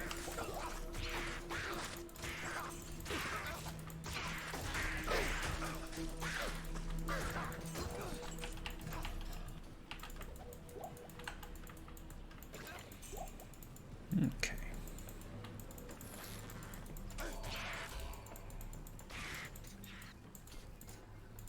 Spooter Cavern. Yeah, I went down to P1 just because I was over-leveled a bit. And we could go back to Player's 8 if we want.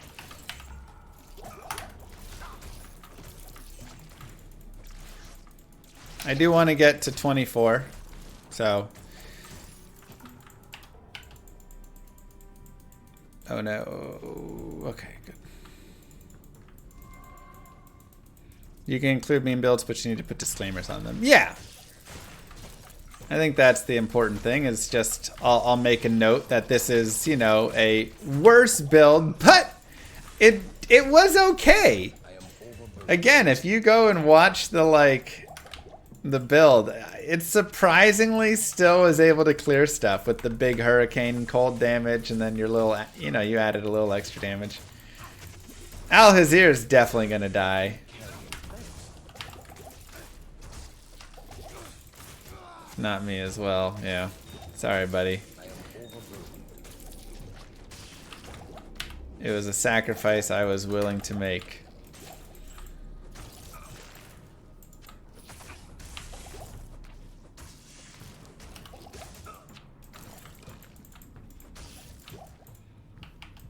Use Siverbs?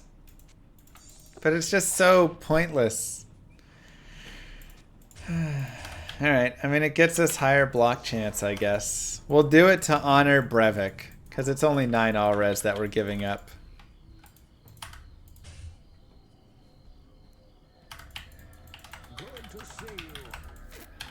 Thorns Druid with Edgebow and Summons be viable? Sure.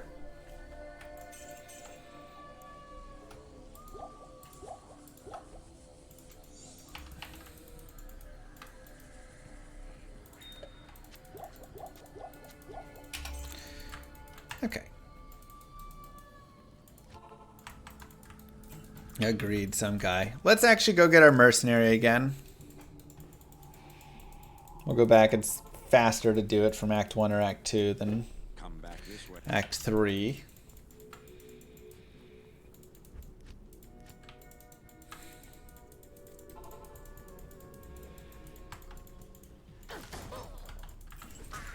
Thank you. Have a good one. No chance. Oh, I just saw you actually had resubbed.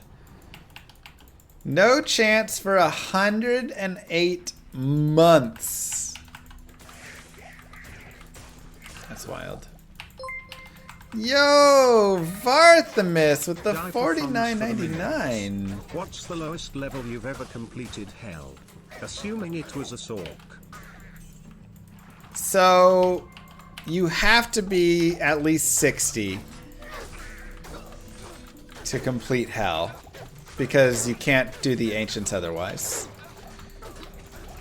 So, basically all of them are 61. However, before that requirement became a thing, back in Classic and 1.0 and stuff, and it was also a very different game, you would beat Hell in like... Oh, man, I beat Hell probably before 30 even, honestly.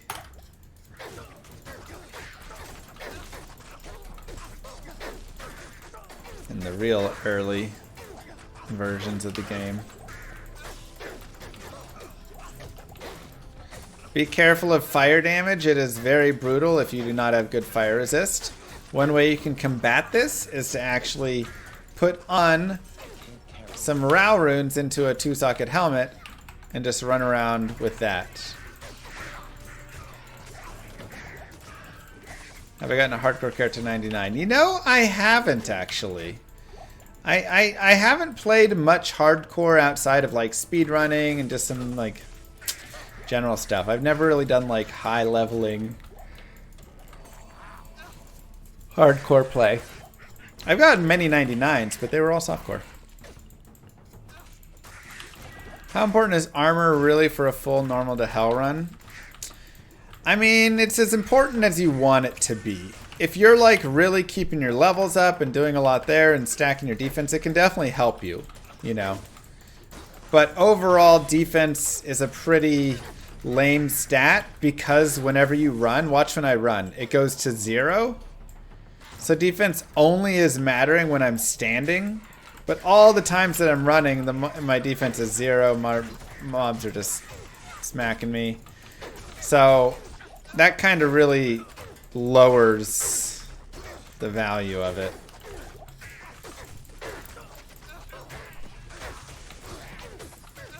Alright, we hit level 24 by the way, so we will put on our teleport staff.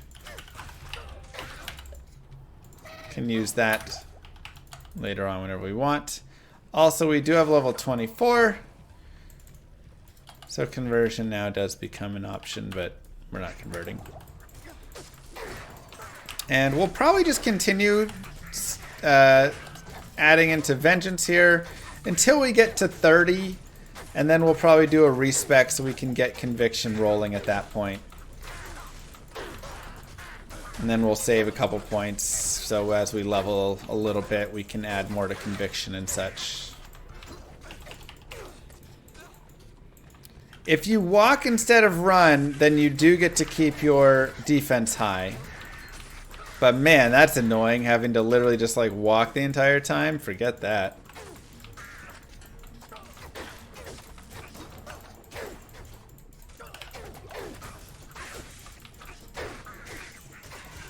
How do you make Vengeance viable in Hell? It's just viable by itself. I mean, it does cold, fire, and light damage. Get Canopy Frozen, make sure you have decent chance to hit. You're good to go. See if we can get a nice ring with good attack rating. That'd be really nice. 80 attack rating or something.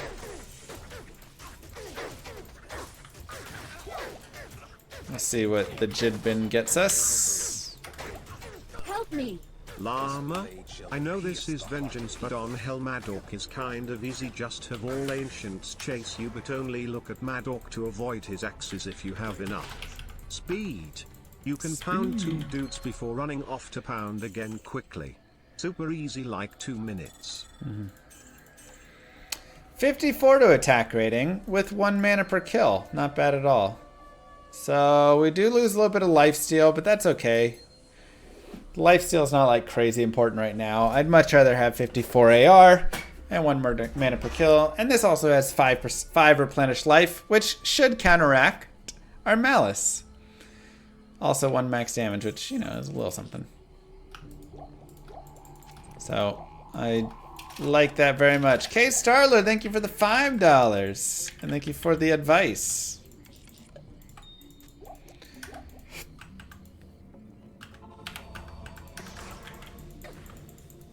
Charging and running, you lose 2/3 block as well. So it's really quite annoying of a change.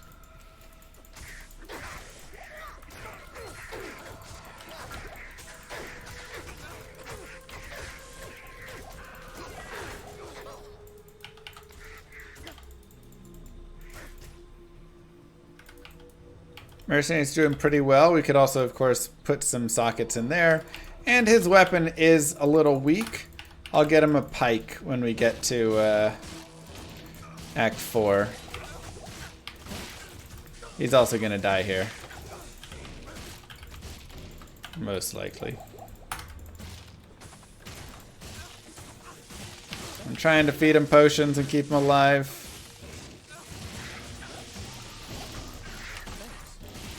Alright, we did it. Whew, close one.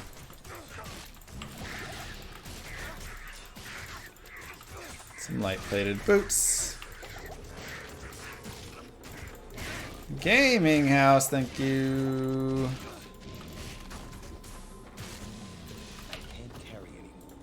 Let's see it. Not that great. 9 fire res, 10 hit recovery. The chance for Frost Nova is actually kind of nice. So I do like that part, but it is 50 to strength.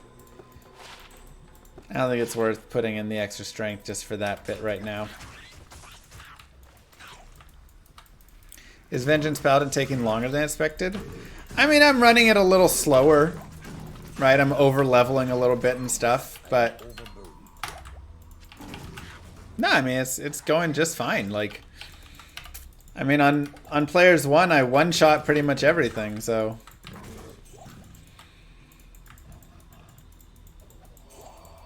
It's just a slightly slower build.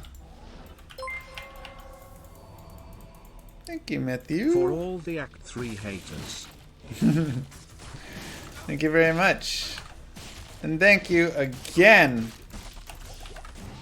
for the $49.99 from Barthimus. That's absolutely massive. Shout out to everybody who has donated. Mwah! First super on a live stream. GT Matthew. Baby's gonna get their diapies. Lord, do they need them. This is also a really nice place to farm. It can be a little bit nasty in there sometimes, but... Okay, yeah, there's a boss there. Okay, so we have a double boss. Let's go ahead and telly, get the mercenary over here. And we will come back. I know we have our TP set at the waypoint, that's fine.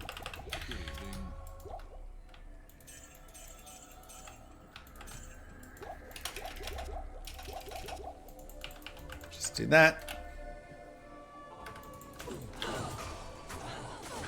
Because there is decent experience in here.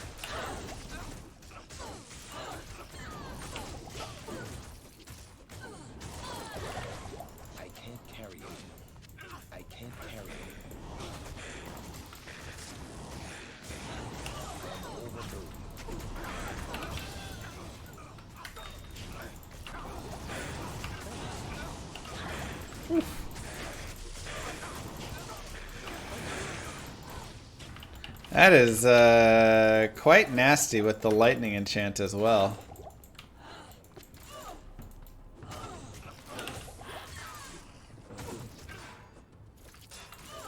We did get another level, another point in vengeance. We're level 25. We'll go ahead and leave those guys alone and just find a waypoint, or we can just head down here since we've already ruined our TP back in the Flare jungle. Not a big deal.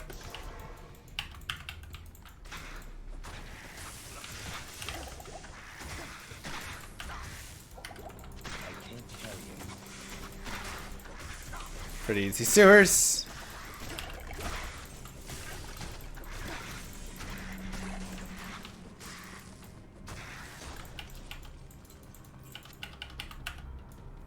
Perfect. And there's actually Neft tier if we wanted to make it a deer.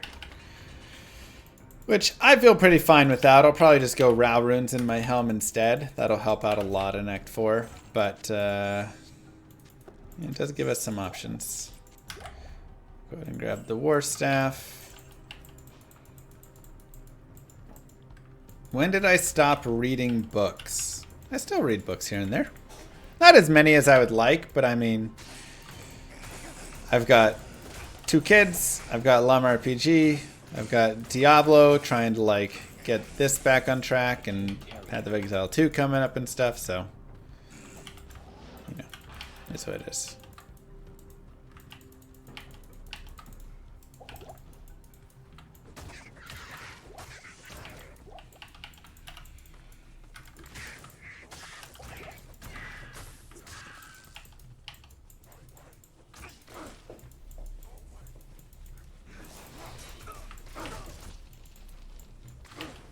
No third kid. Only telestaff has a weapon all the way through. Hell. Can't swap to anything else. Jeez.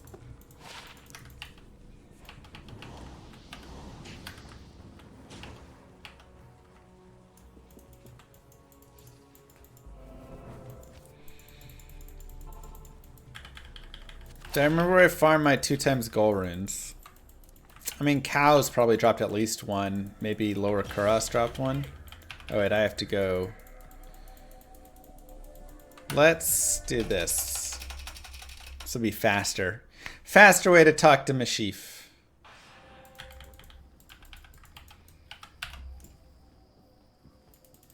Darn.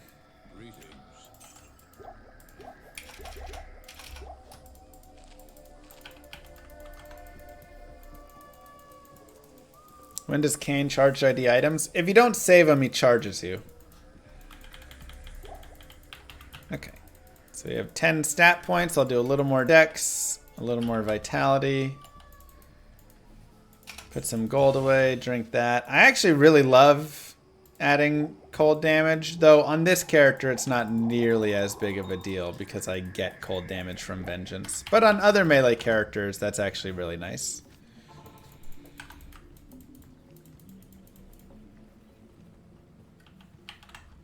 And I need my mercenary and to repair my weapon, so we can go to Act 2 here soon to do so.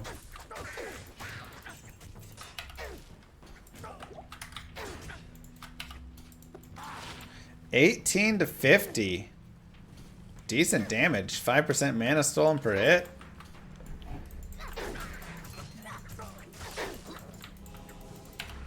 It is going to be slow though, unfortunately.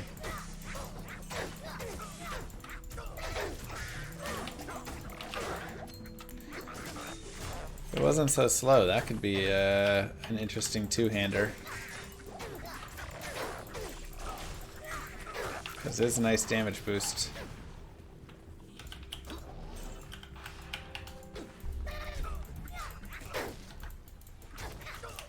Now this is where it can be a little tough for a character like this, because you don't have the big AoE to kill these guys, right?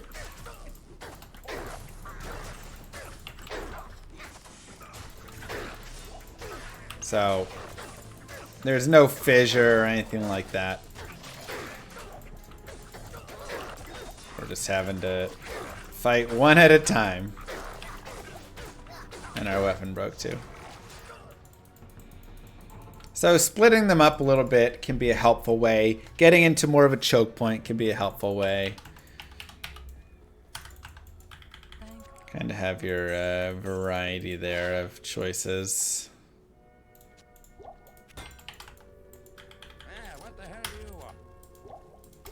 This is a slog at times. I mean, it's what you get with more of the melee characters, right? And I actually love it. I actually love it for that. Well, Grief actually doesn't work with Vengeance, so you don't actually want to use Grief. A Breath of the Dying probably is better. Now, you're probably still not wanting to actually give up your like shield. I mean, on a Paladin, a shield is just so easy to get 75% chance to block and stuff. But if you did want, you could use an E-botted, you know, Warpike or something to go for crazy big damage. But honestly, just using a Breath of the Dying and a Berserker Axe is probably good enough.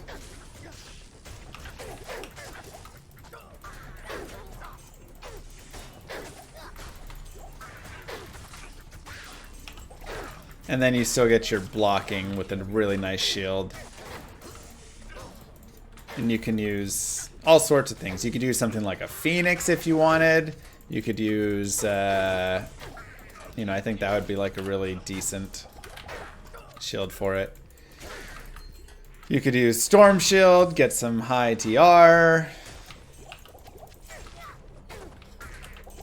Exile, though that's probably not going to be that great actually for you.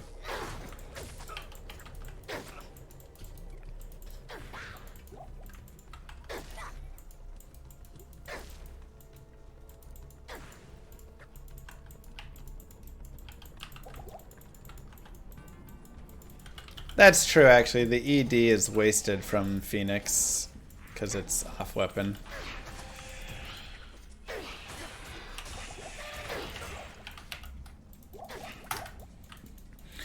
Maybe you just run it with like dual dream or something.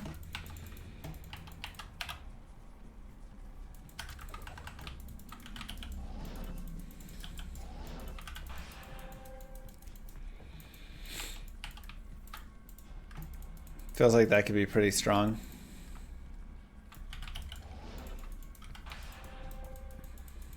Run Crescent Moon with dual dream. I mean, it's still probably better to run Breath of the Dying, honestly.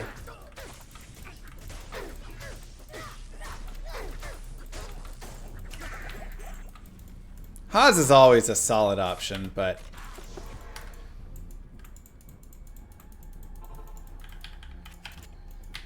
getting all the extra Holy Shock would be really nice.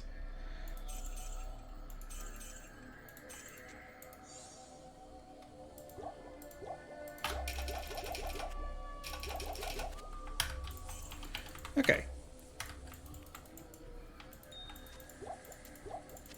Put some gold away. And I'll go down to players 1 for Travancore. We actually could kill them on players 8, but you have dual dream, you don't need vengeance. Also true.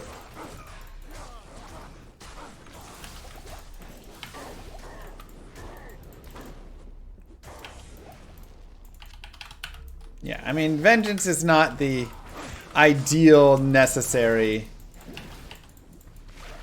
build, skill, anything. We're just having some fun with it. Oopsies.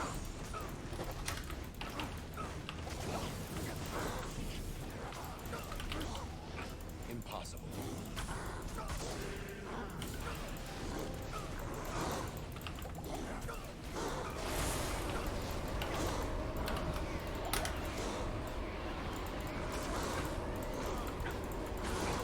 If you want to kill the Travancore, you can. If you don't, it's also fine.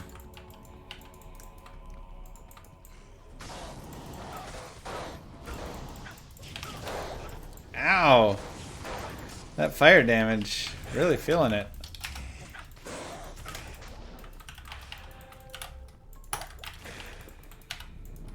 Ah, I'm punching them. Okay. I was like, where is my damage at? Is this player's 8?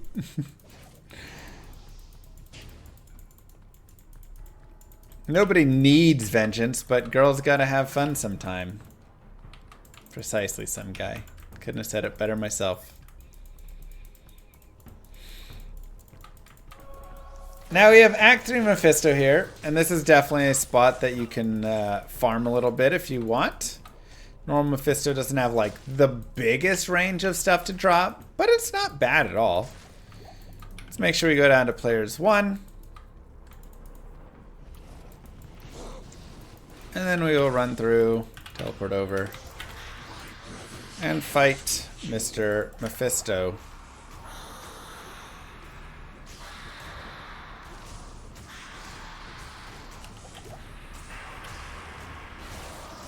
I am very hyped for PoE 2, yes. That was a lot of damage.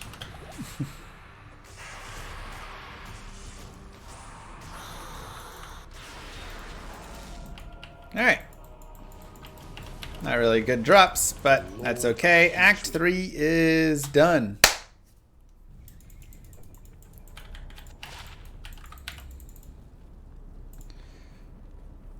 It's okay damage.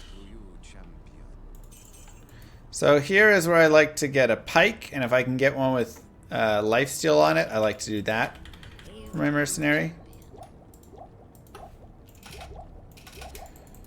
And then also because we are in this act, this is where, like I talked about before, I like to go and get some Ral runes and put them into my cap. It looks like I only have 1 Ral rune, so we will just have the 1 there for now. The other one we can worry about later. I could make another Tal. Not quite enough. Go ahead and increase his weapon there. we keep going out. So that at least gives us 55% fire res instead of 25% fire res, and that is a pretty big increase for us. I'm going to remain on players 1. One reason is there's not actually a ton of experience in normal Act 4. Just for some reason, it just doesn't seem to do that great with experience. But additionally, you can very easily die, and it's just generally not worth it overall.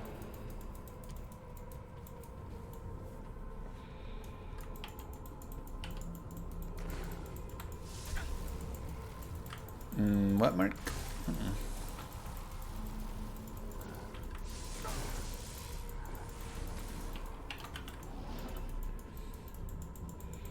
We'll go ahead and head over here, and we'll look for Isual, as that is +2 to skills.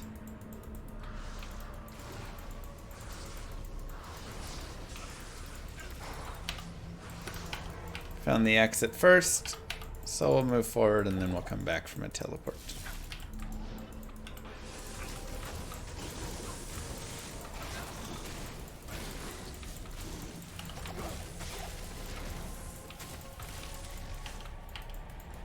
There we go, nice and easy.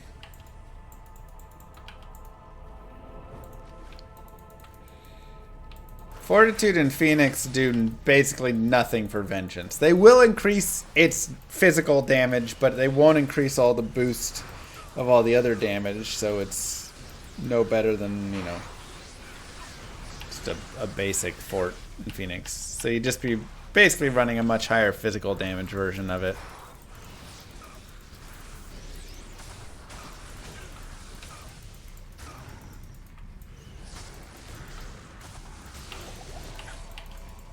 Alright, where are you, Isual?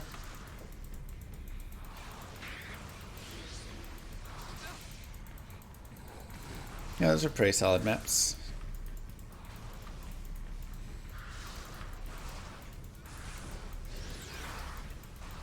See how much Izzy wants to hide.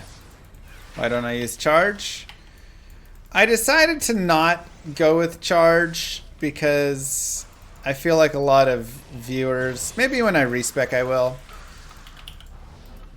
but a lot of viewers I feel like, and people that would maybe be doing this guide playthrough, don't use charge and don't want to just be constantly charging all around everywhere. So the idea was to keep it more of a simpler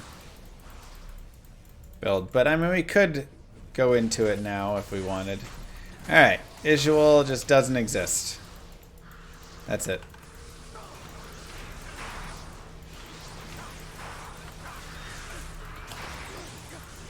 Another point in Vengeance. That broadsword will not be a good spirit base. I believe it'll be only 3 sockets still. Right?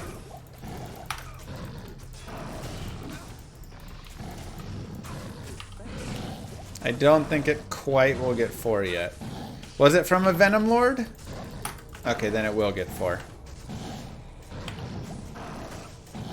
I didn't see which monster it dropped from, and I wasn't going to chance it. But we also don't know if we even want Spirit Sword, because again, that's just dropping our damage in a way, right?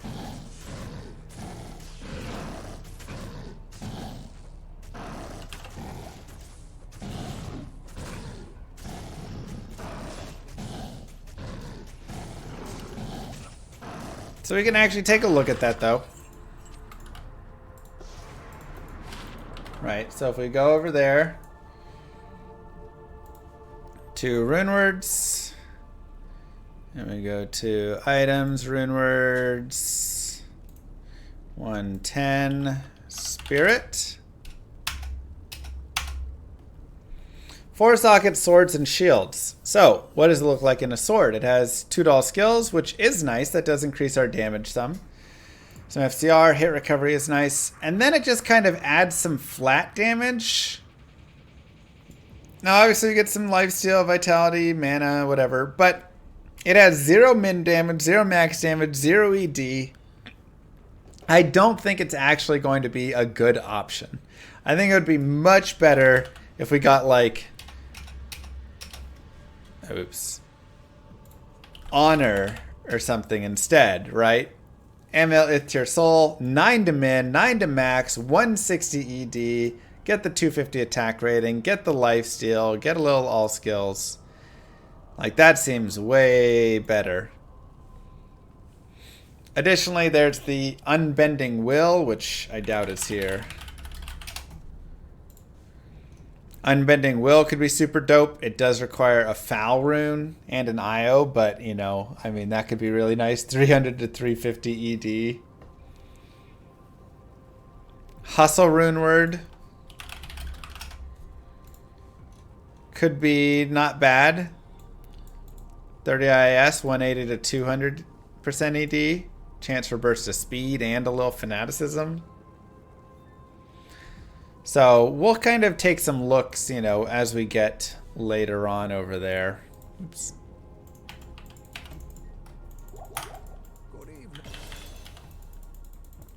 We have 2 skills. So here I might actually just get charge. You see my boy Josh Allen throw a TD pass to himself. He can do it all. I did not see it. I've been streaming. Does that count as a thrown and received touchdown? I guess so, right? So you get both. Wow. That's insane.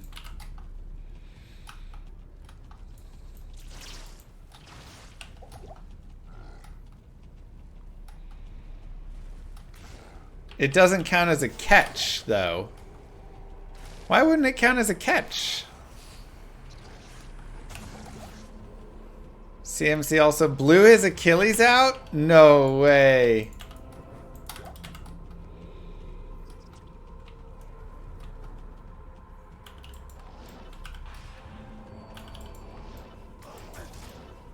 Where's PCL? Oh my gosh.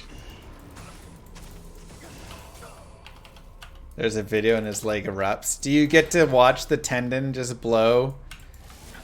Like that other player who blew out their leg?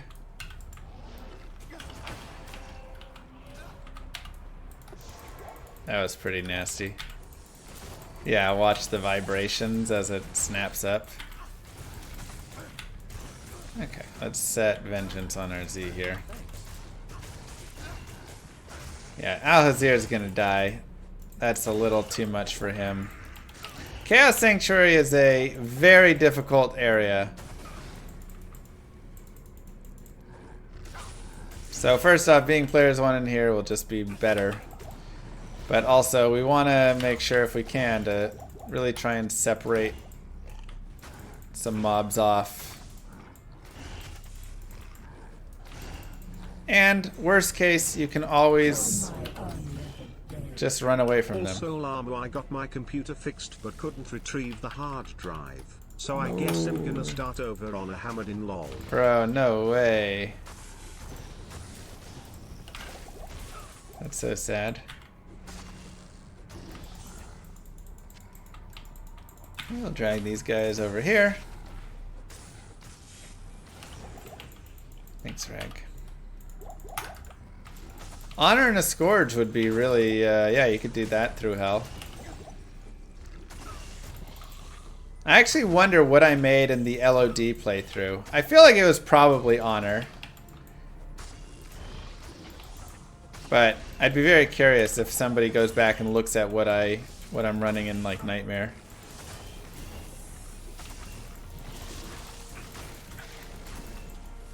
Hustle's best now. Hustle's definitely solid, but you need a co-rune, which is not the easiest thing to come by.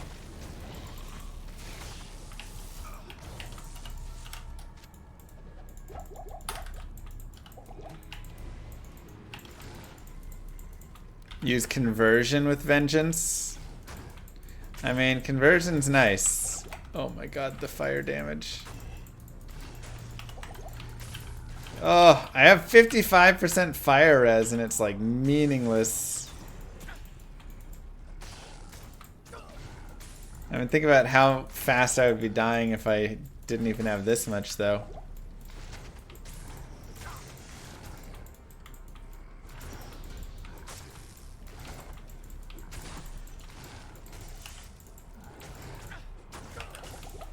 I feel like Conversion Paladin's another build for us to make at some point.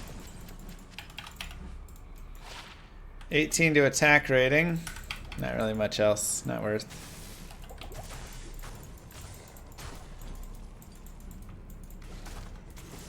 I can always use resist fire aura. That is a very good point. You know, I like it. We do enough damage with our vengeance that we can stand in on them. You are quite smart. I forgot I had put all these points into resist fire. So we actually have 87% fire res there. Now 83. Hey, why did it go down to 83? Why is it fluctuating between 87 and 83?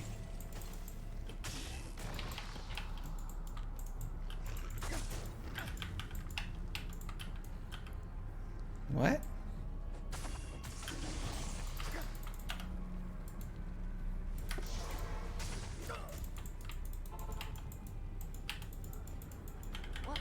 I was using Crescent Moon in a Rune Sword.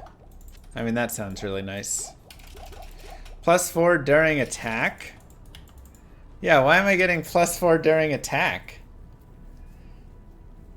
Oh, maximum fire res. Wait. Active passive. No, that doesn't make sense. What? That's not right. No. Active passive is just if I'm using it or not, which I am. Which would mean it goes from 75 to 83. So why is it going up to 87 sometimes?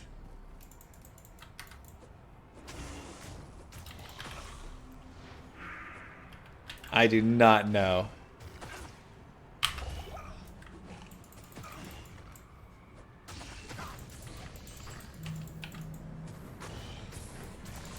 Huh. If anybody has any knowledge of that.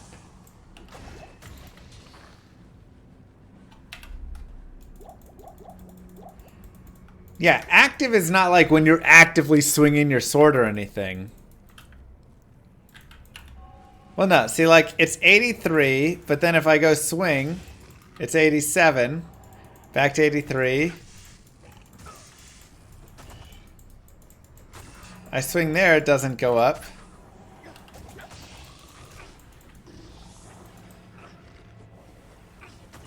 Now it does go up.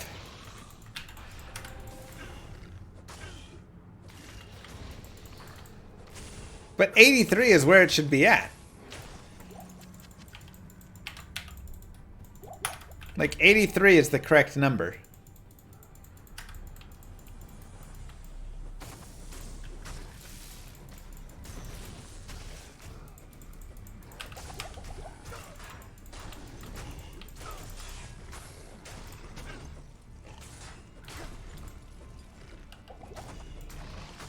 So, just very strange.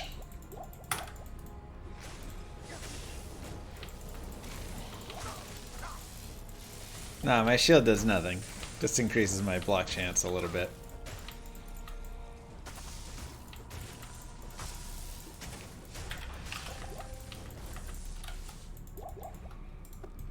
One to max damage. Ends up being a little bit more, you know, like 6 damage added. With all the conversions. I used Honor and a Twin Axe. Okay, and then I used Crescent Moon now.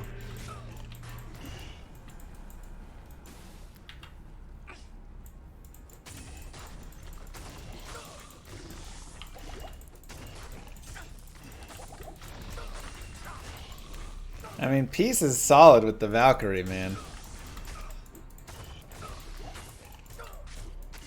Yeah, cold damage plus decrepify and stuff is just so nasty. So it can be a little tough for this character down here.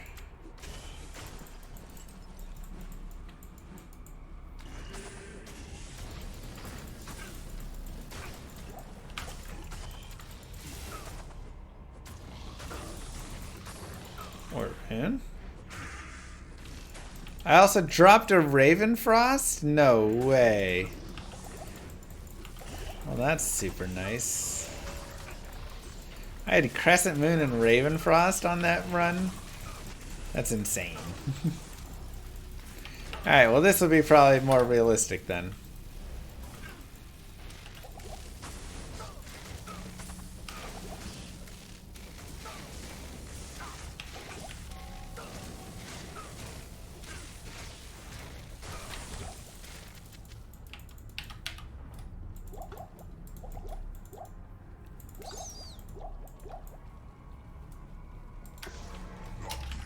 I ran Holy Freeze on my last run. Also interesting.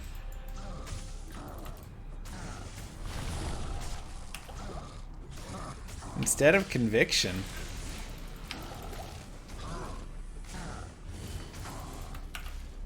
Can single player files be emailed? Oh yeah, easily. It's just a D2S file. Very small. Okay, now, for Mr. Diablo. No, bless me. Something that can be very nice and helpful is getting some thawing potions. And whenever he hits you for cold damage,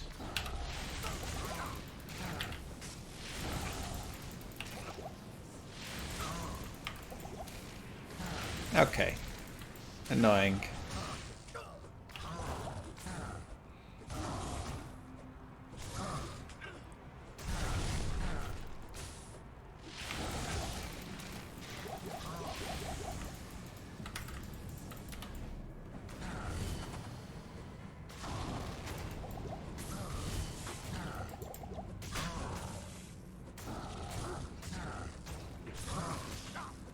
Yeah, but why not just use Conviction? I mean, Holy Shock is also nice.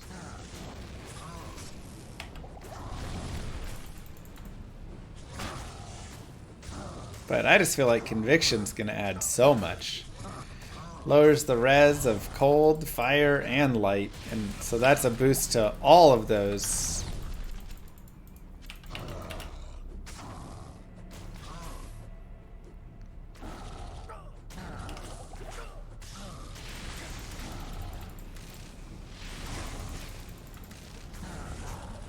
So as long as you be careful of the lightning, that's all it takes. Nice and easy. Congratulations. Act 4 completado. Got ourselves little eyes and hearts, which, you know, 17 to 18. It's not actually terrible. Some really nice gloves. 20 fire res, little lifesteal, little attack rating, little magic find. Every single one of those is useful. And not much in the way of a helmet, unfortunately. Does have 30 attack rating on it, but we lose the fire res. Honestly, I'd rather just have the fire res we have right now.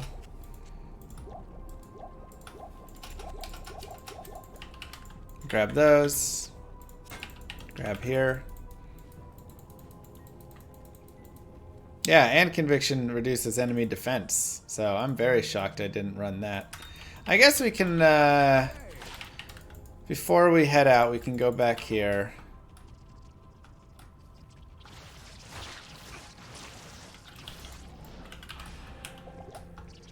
And we can do the forge.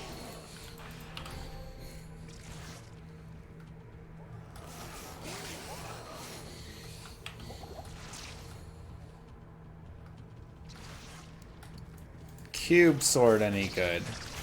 Cube sword? Like if I were to cube a sword up?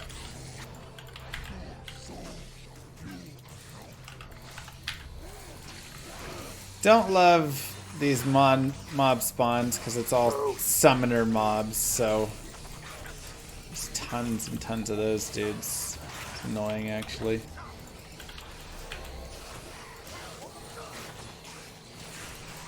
Pause Murphys, thank you. Let's try and just clean some stuff up, create a little room for ourselves to actually fight.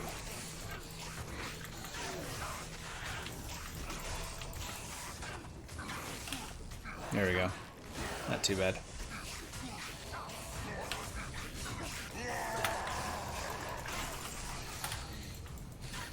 And let's see what rune we can pick up here. We get a Tau rune. Womp womp. That's okay. True, I did have ITD from Crescent Moon. But that wasn't until Hell. I don't know. I do not know.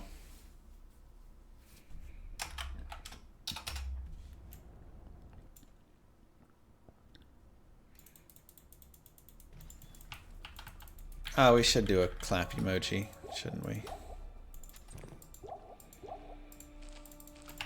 At 1,000 subs, we're at 944. 1,000 subs, we will get a clap emoji made. A llama clap. Bale, I'm coming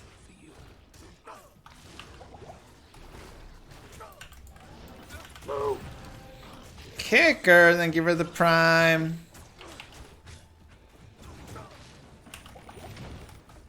I have done an Arctic Blast playthrough. Surprisingly, it was alright. Iglandier with 5 gifted subs. Thank you very much.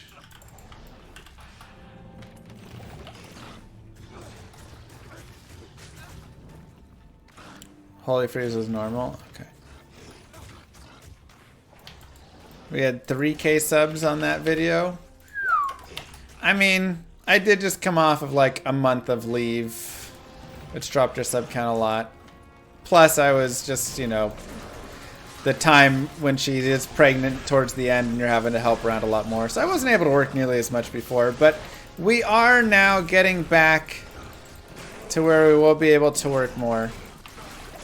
Also, at this point, any Paladin shield we find from this point on will get 4 sockets if we socket quest it. So if we want to make a Spirit Shield, that could be beneficial to do. Just a thought to have. Sacrifice playthrough. I really wish they improved Sacrifice a little first. And then I like the idea. Now, if you ever want to just level up a little bit more, White Paladin Shield, yeah, would be what I'm looking for. This is the place to do so. Literally just right here. Over and over. Good afternoon. Nothing there. Inner sight. Don't walk away from me.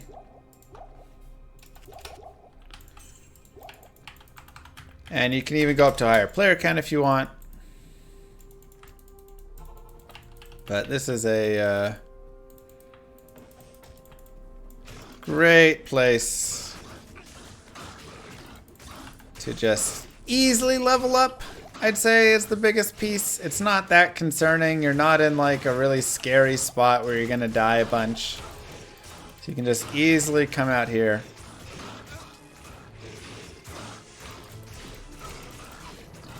Blacksip Jack.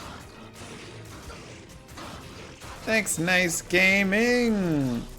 Blacks Jacks.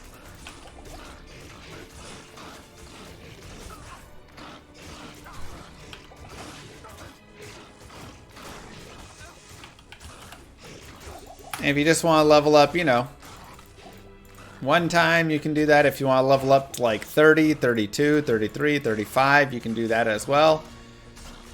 Sure, it can take a tiny bit of time. Wow, there's actually cannot be frozen. But unfortunately, the damage is so bad, it just like ruins our character if we run it. Classassin, thank you very much. It's very sad.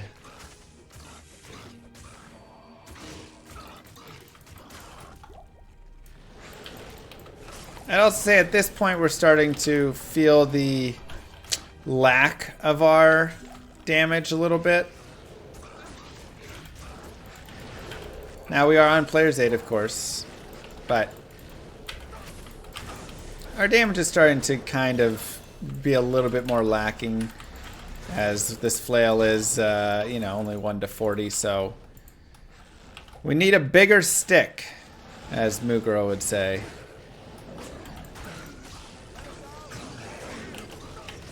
when we're playing outside with baseball and I miss the bat.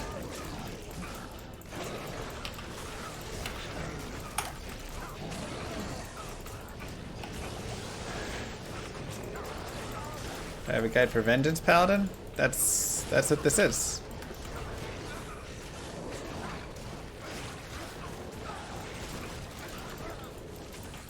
Ouch.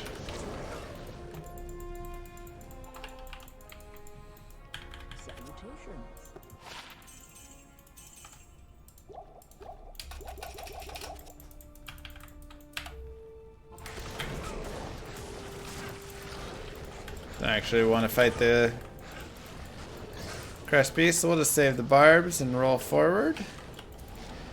Another point of vengeance. We do have level 27, which is great.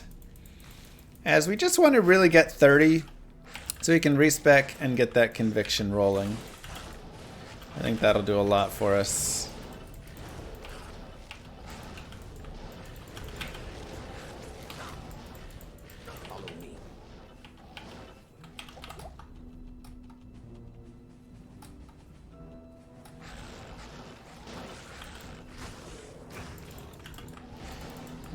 I'm gonna go down to players 1.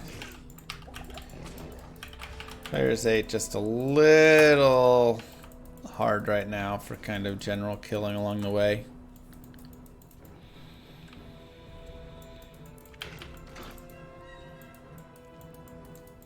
Boom. Anything crazy happen? We saved the barbs. I don't know how crazy you consider that, but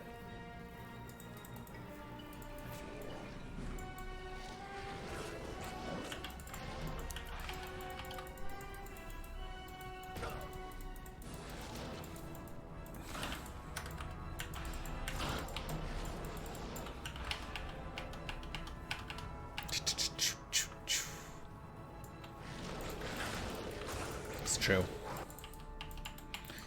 We'll go... Is my neighbor's house still burning? No, the firemen were able to put it out. But pretty crazy. Our other neighbor, who we're friends with, they have a cute little girl as well. Was actually the one who went outside and saw the house on fire and called 911 and then was like banging on this neighbor's door, and they were just like inside chill and they didn't even realize their house was on fire. Pretty insane.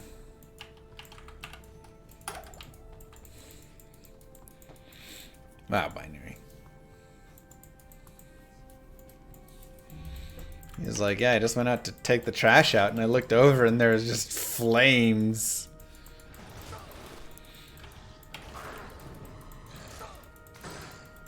They came out in their bathrooms. They're like, what do you want? It's late.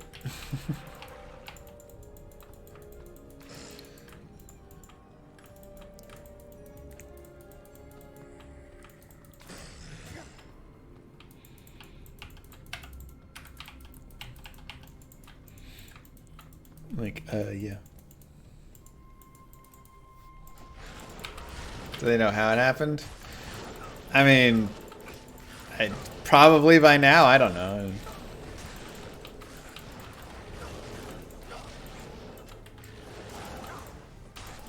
We don't know. But they, they probably do. They must be fire immune, yeah.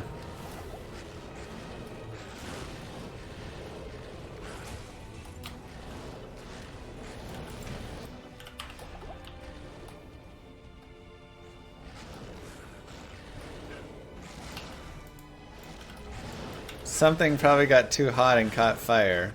Wise words from Binary. We always look to you in times of need for information. You always pull through.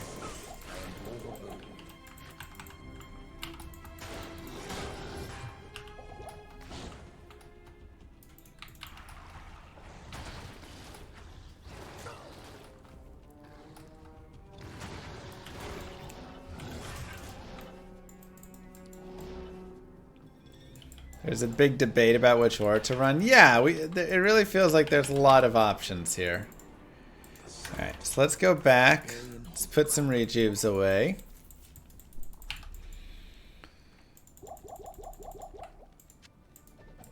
That's actually going to be a little weak. Let's get some more mana. Good afternoon.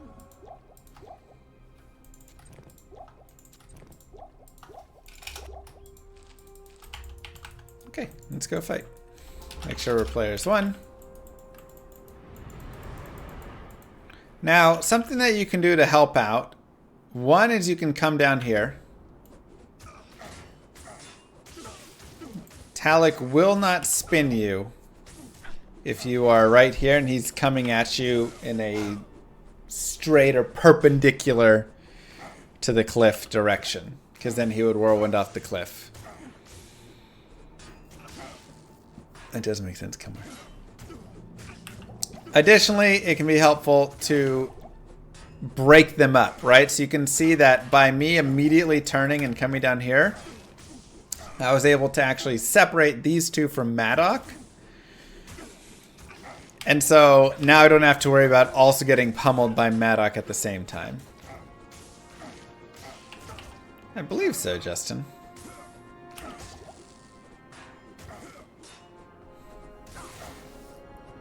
A wise man named Binary did.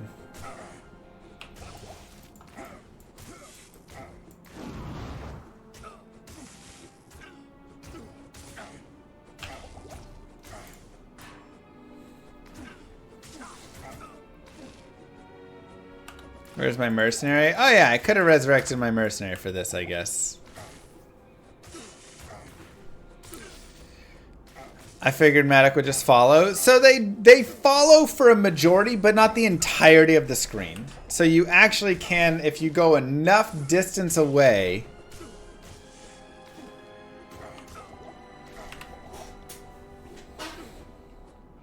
then, and you go fast enough, then you can actually prevent all of them from coming after you if you want. And then you can fight them one at a time, 2, 3, right? However comfortable you're feeling.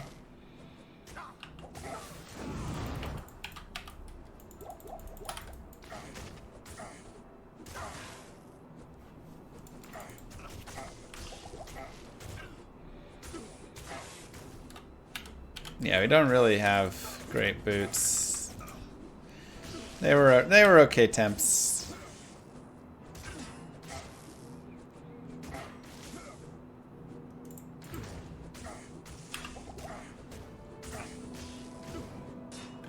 But boom, nice and easy, just like that. Ancients are done. Very simple. More vengeance, more vitality.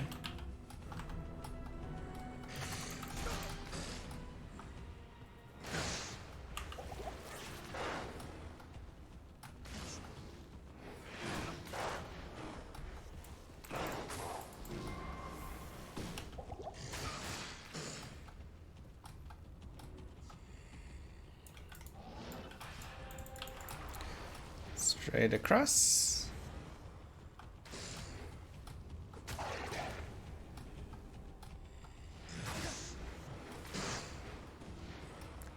Alright, level 2.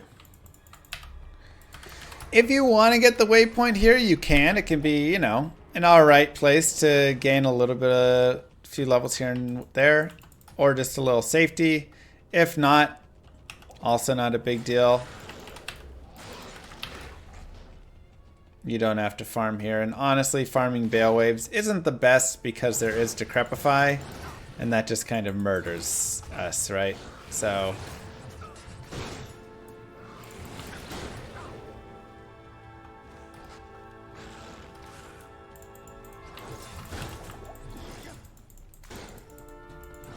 unfortunate.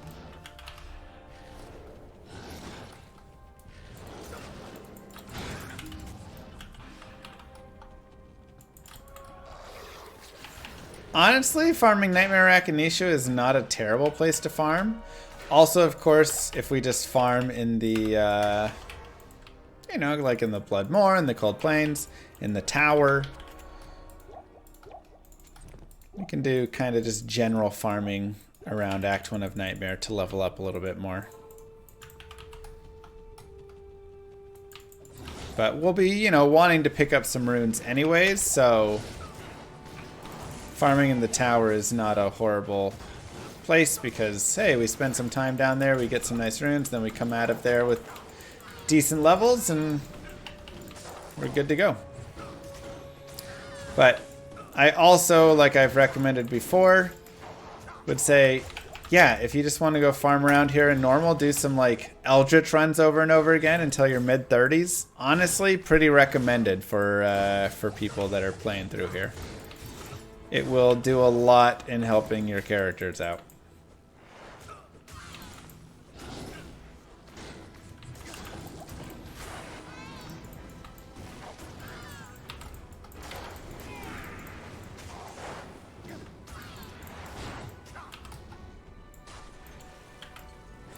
Okay. Don't really want to fight them all decrepified. Let's go ahead and get our mercenary.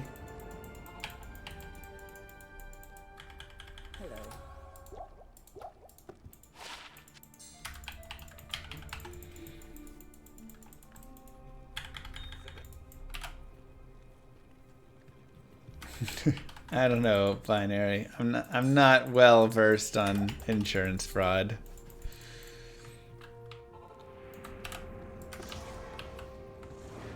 Normal terror zones are good to level up. Interesting. Does make sense though.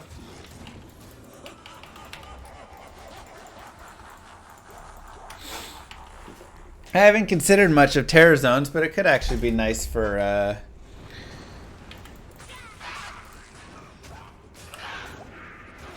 guided playthrough, like melee characters that are a little slower in general.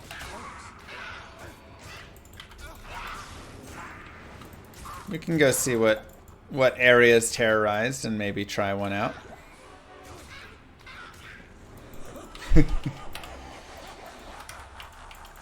Now wave 2 is going to be extremely annoying. So what I like to do for this wave is try and collect all of the mages and have them follow me out. Al-Hazir is kind of getting in the way, but if we can at least kind of get it working, that can be nice. And then once they're down here, we can kill them down here.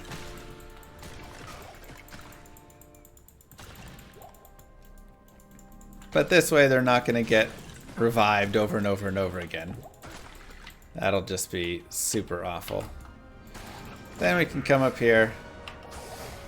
We can kill these guys one by one.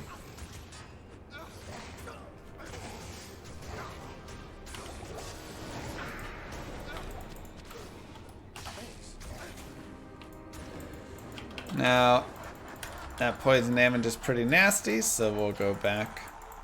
Our mercenary is probably going to die here on wave 3. Just a fact of life. The hydras are pretty nasty.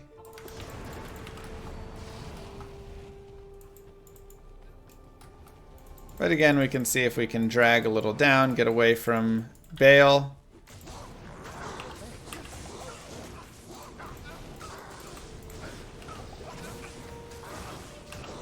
And I actually do pretty good damage here. Can turn on my resist fire as well.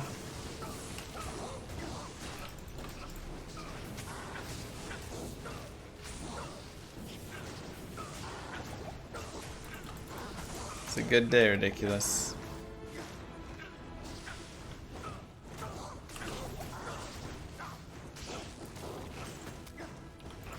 And we can turn on resist lightning for this. Yeah, Bale is the one who curses you with Decrepify. So if you're too close, he will curse you, but if you get far enough away, then he will not. So that's where it can just be really nice to be a little bit like back here.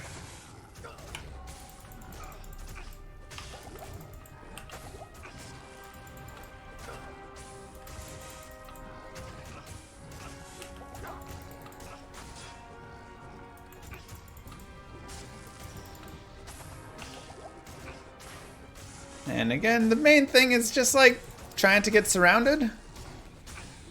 And the more that you can fight 1 to 2 at a time instead of 5 or 6 at a time, the better off you'll be.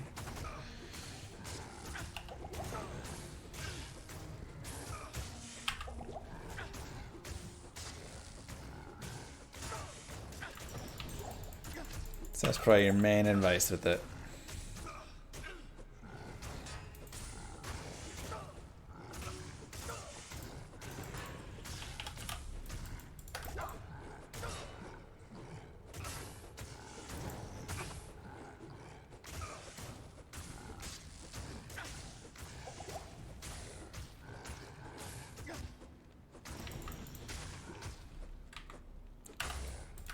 Let's go get a few more potions.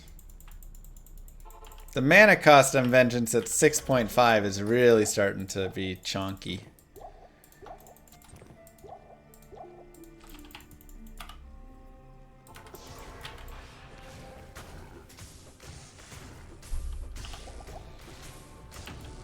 I am overwhelmed. Wave 5 is going to be bad. Now, we can either fight Wave 5, or if it's just feeling really bad, we can leave it. And how do you leave it? You just drag them out. Make sure you have the boss, because the monsters will move towards the boss. And then you go back in. Bale will laugh. Everything is good. You can move forward. Make sure you're on players 1.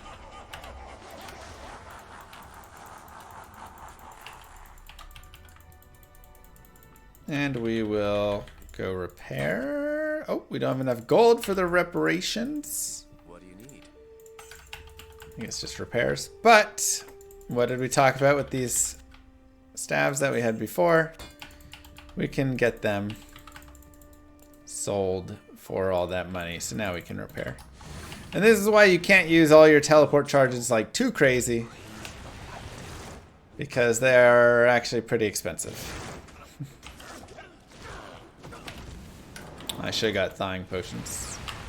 Also, half freeze duration can be really nice if you can get that on a... I learned that word from binary. If you can get half freeze duration on some gloves or boots or a ring or something, it can actually be pretty beneficial. Without that, honestly, it definitely helps to have thawing potions.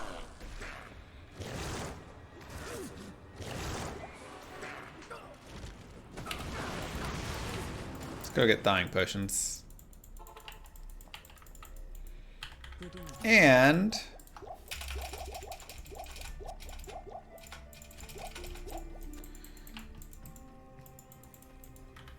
Yes. let's get our mercenary. Thanks. Thanks. We can give him some thawing potions, Thanks. and he can come and help us out in the fight. Thanks.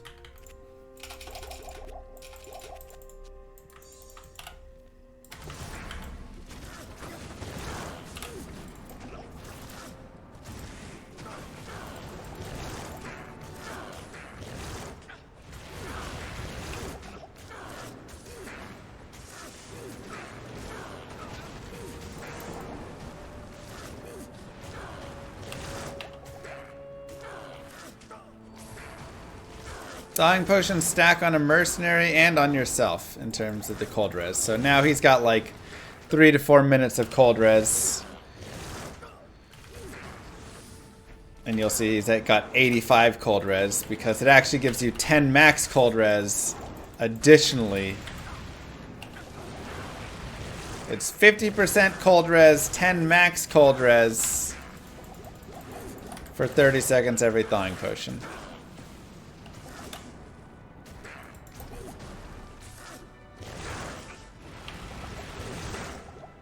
Craziest item that's dropped for me in Act 1? Oh, jeez, I don't know.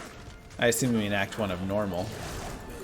Act 1 of normal can't really drop that many items, so honestly it's probably one of the TC3 items that are really cool. This is normal.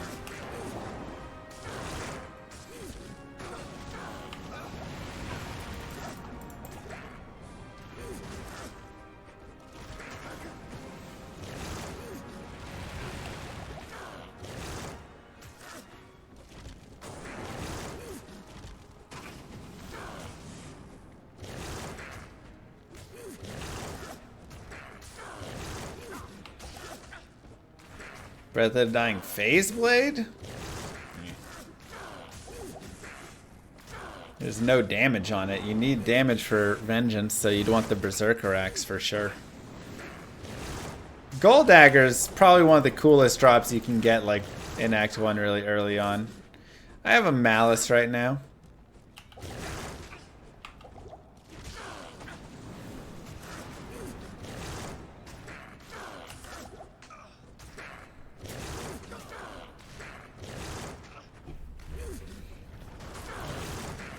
Why are you sucking up right now, Kano? What you need? How may I be of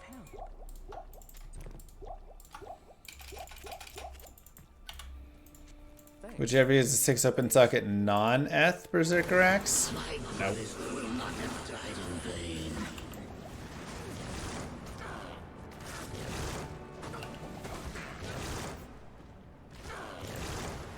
Yeah, let's kill the clone.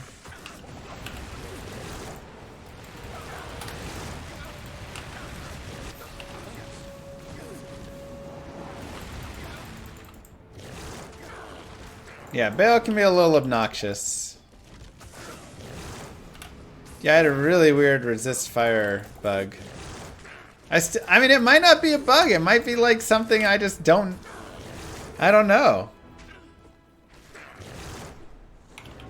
But watch my fire resist.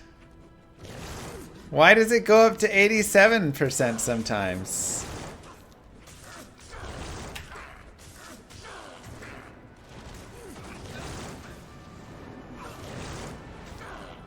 Let me see if it happens with light res too.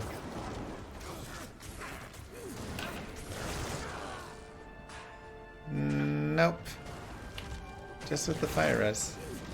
Yeah, it's randomly going to 87. It should only be 83. But just every now and then, it'll go up to 87% for a little bit. Who knows?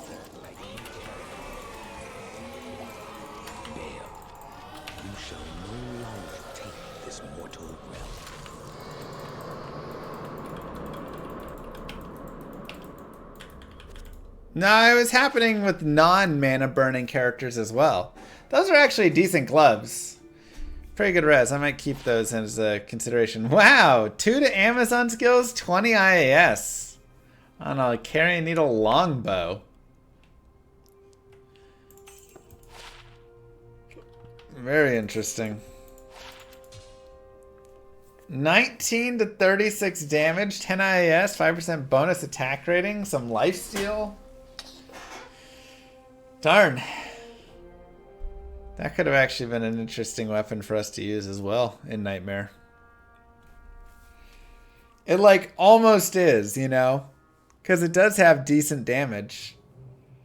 19 to 36 as opposed to 1 to 40. It's a little damage boost, but...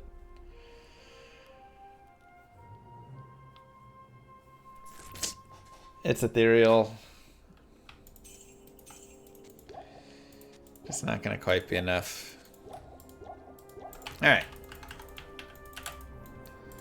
Let's get that out. Grab these guys. Sell that. Sell that. Repair. We got some nice gold from all that. We do need to go back to the crystalline passage. As we have resistances we need to go get.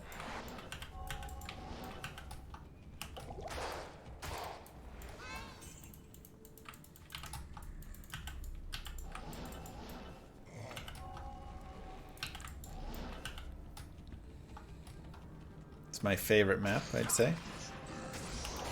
Maybe my second favorite.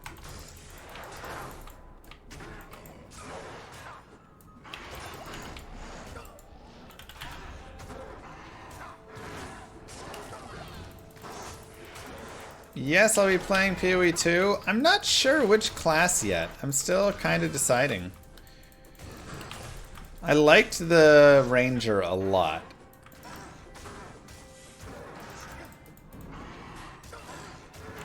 But melee, they did say melee is back and even stronger than ever.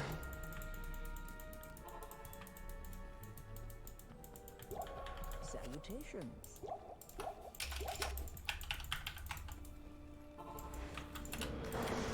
So. Okay. So we will grab that. Get our resistances up. And we can go talk to Anya for a shield really fast.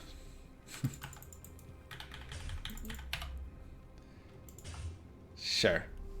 20 light res, 20 fire res. Why not? Can I help you? And that kind of covers normal right there. Let's see. We are level 28. So we can really fast level up a little bit more. I actually want to see again with the terror zones. Tristram is the terror zone. That is not a great one because we don't have Tristram.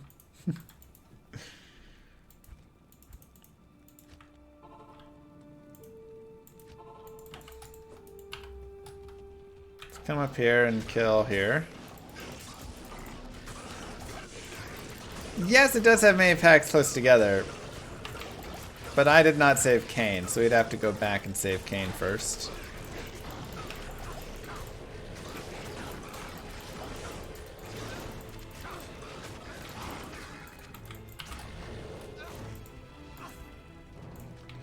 But we can do that. The tree's right here.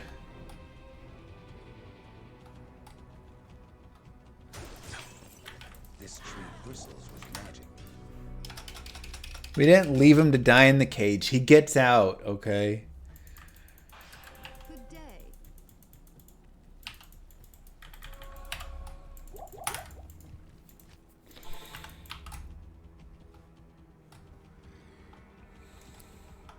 We'd save a few thousand gold by saving him.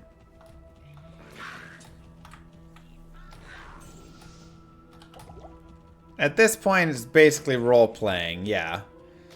Alright, Kane, go put yourself back in the cage.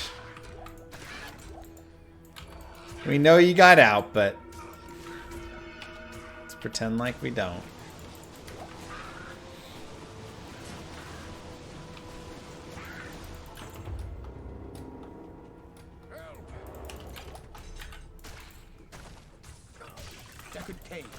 Leave quickly.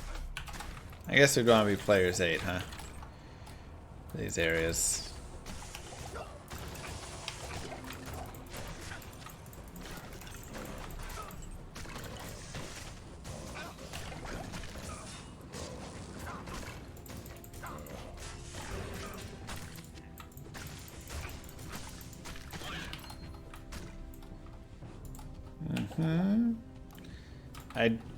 I'm not doing cows with this build. This is not a cows build at all.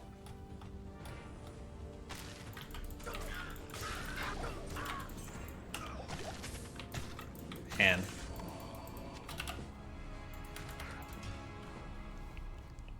There are not many boss groups in the... I thought that there would be more boss groups. Oops, I went to Nightmare. That's fine. I thought that there would be more boss groups there, actually. But there really were not. So it doesn't increase the number of boss groups in the normal ones.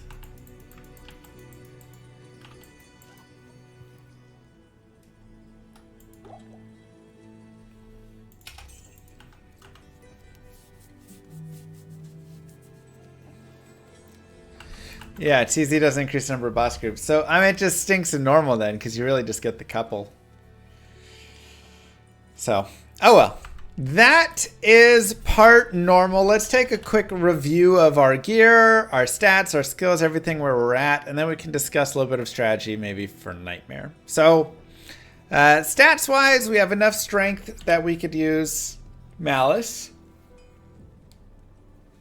We have enough dexterity not only to use gear, but to have an okay block chance, and then also to get some decent attack rating, so we can actually have an okay chance to hit, and the rest into vitality. For our skills, we have maxed vengeance, put a point in charge, and then put a lot of points in resist fire, and like one that resists lightning. That's because those are synergies for vengeance. And then also the synergies for holy fire, so just adding some fire damage there from that.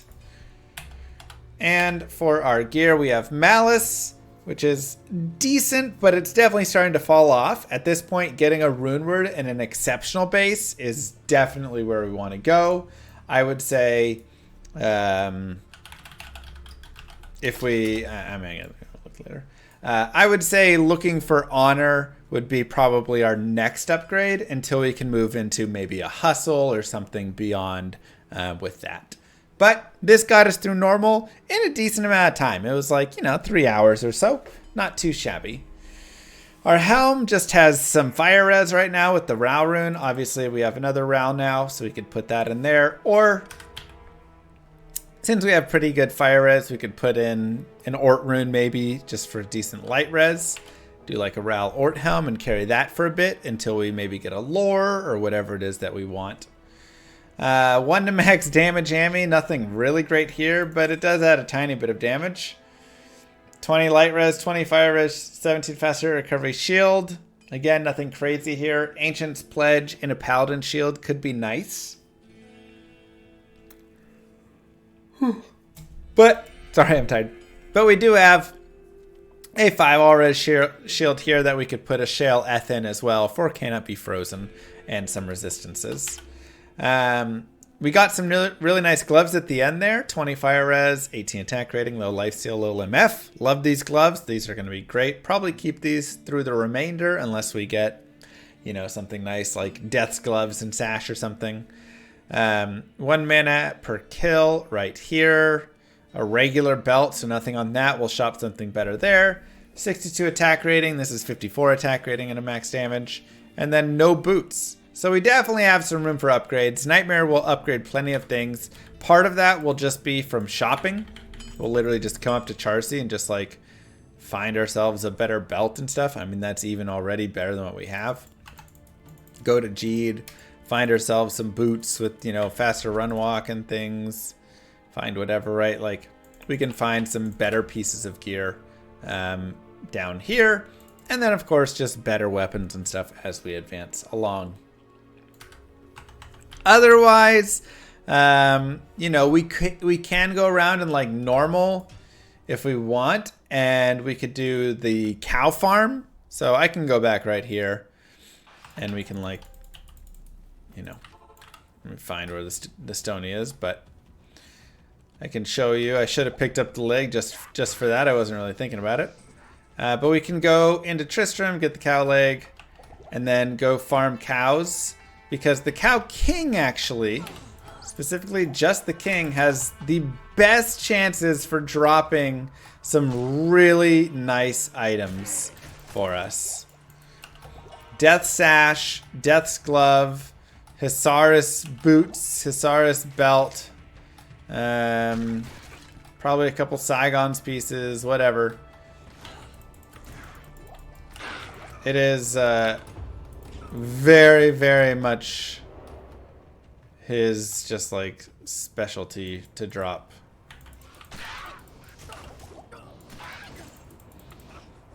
This is also a terror zone, so can maybe get a little experience out here while we're in here. So we're not really going to be, doing a ton with the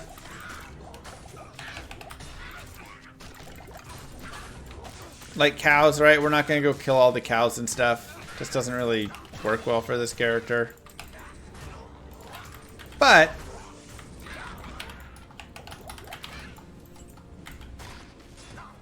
archers. If we can just kill the king over and over, it can actually be quite nice for us.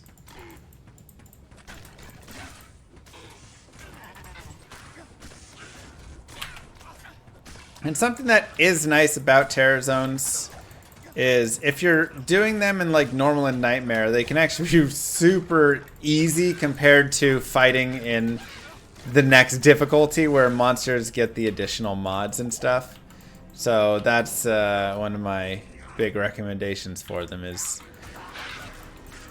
they can be just much easier areas to fight and actually gain the experience, and especially on classes like this.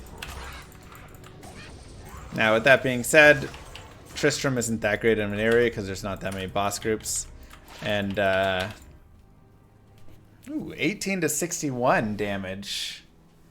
It is slow attack speed. If it wasn't slow attack speed, with 12 max and 55 ED, I would consider it. Also a ring, but it is garbage.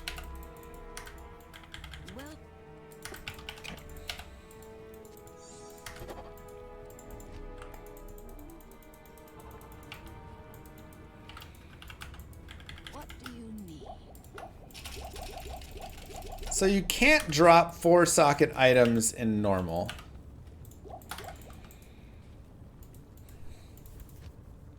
Just like any part of the difficulty. So like I say, our mercenary's gonna die here probably, and everything blah blah blah. We're really not doing anything here except finding the Cow King and killing the Cow King. Now I did just spawn him on players 8.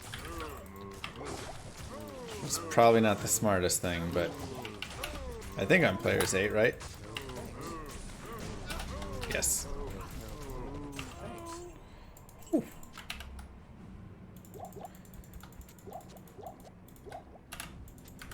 Alright.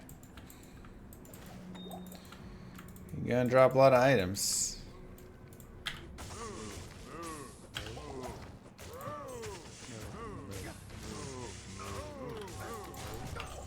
We'll put on resist lightning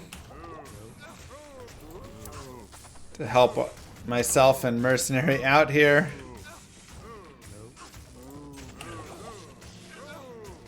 I'm actually super surprised my mercenary is surviving players 8 cows. That's wild.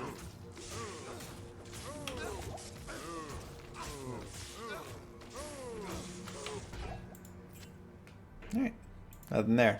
But you can just do this over and over if you would like.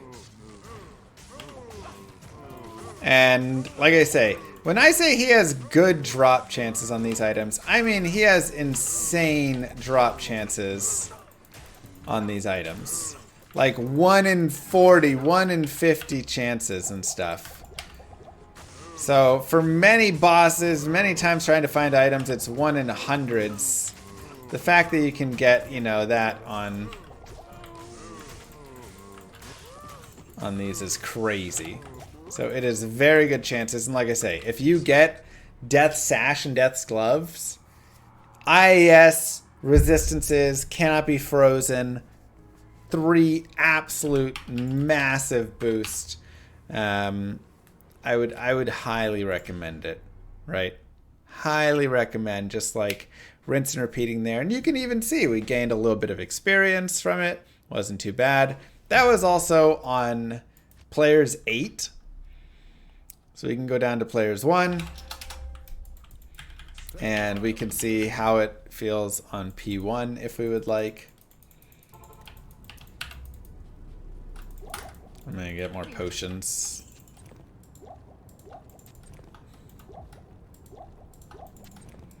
And you can actually do a little trick. And we could have done this on any of the bosses.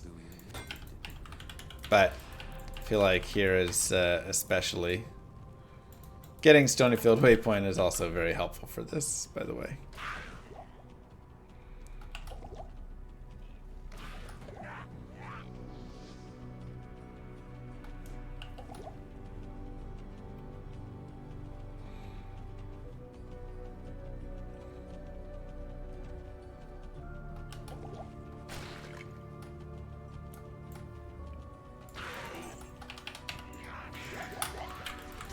There.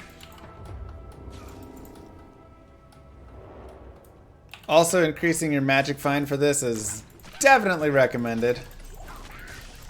Great way to boost up your chances.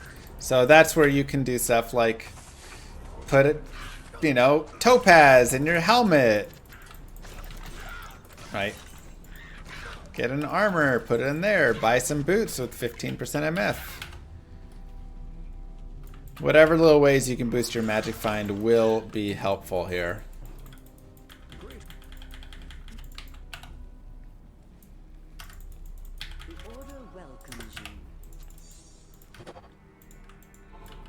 Alright, so we'll come back here.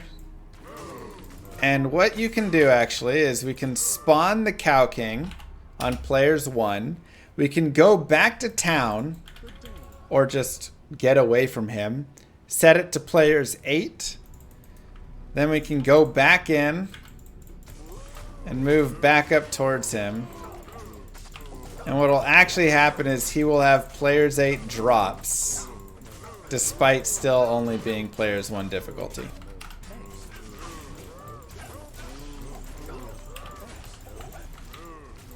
So that is a way to speed up that process a little bit.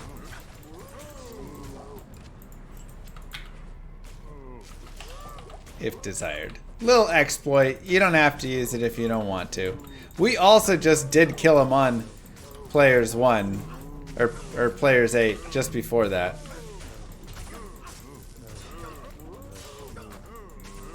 So remember that. So we can rinse and repeat that again as many times as you want. If we actually take a look. Let me move my character into town really fast.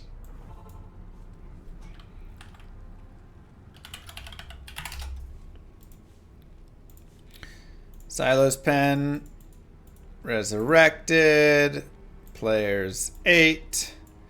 I think we have what, 20% MF right now, and we can look at what it is later. Super unique in normal. Monster.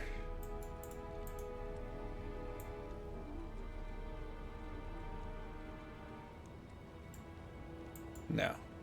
We'll just do item. Normal. And we want to find, let's say, deaths. Guard. You can see the Cow King with 20% MF. Oh, sorry, that's at 0. With 20% MF is 1 in 65. And look how much better he is than all the other super uniques there. And even than the bosses. And Dariel's 1 in 830. So the Cow King is like really, really good for finding these things. Because that's Death's Guard, that's Death's Hand, that's Death Touch. That is, I mean, all of the other pieces. I wonder if he can drop Angelic Halos at all. He can, but at 1 in 772. Because I do want an Angelic Halo, so that actually... yeah, not as good there. But, yeah, it's pretty nice. We can also look up Hisaris, Iron Heel. A little slower again, but really just getting a couple of those items. Deaths are the main ones that you'll just like get quickly. And if I go up to like 100 MF,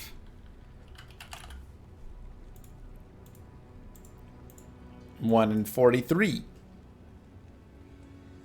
So, man, that's easy. Honestly, in Part Nightmare here, we might just go farm that. We might just farm the Cow King a little bit till we get both those deaths pieces, because it is so nice to have that 2-piece. it might just be worth it. But with that being said, that is the end of part normal for the Diablo 2 Vengeance Paladin. I hope that you enjoyed it. Don't forget to like and subscribe, YouTube. And I will see you guys in the next one.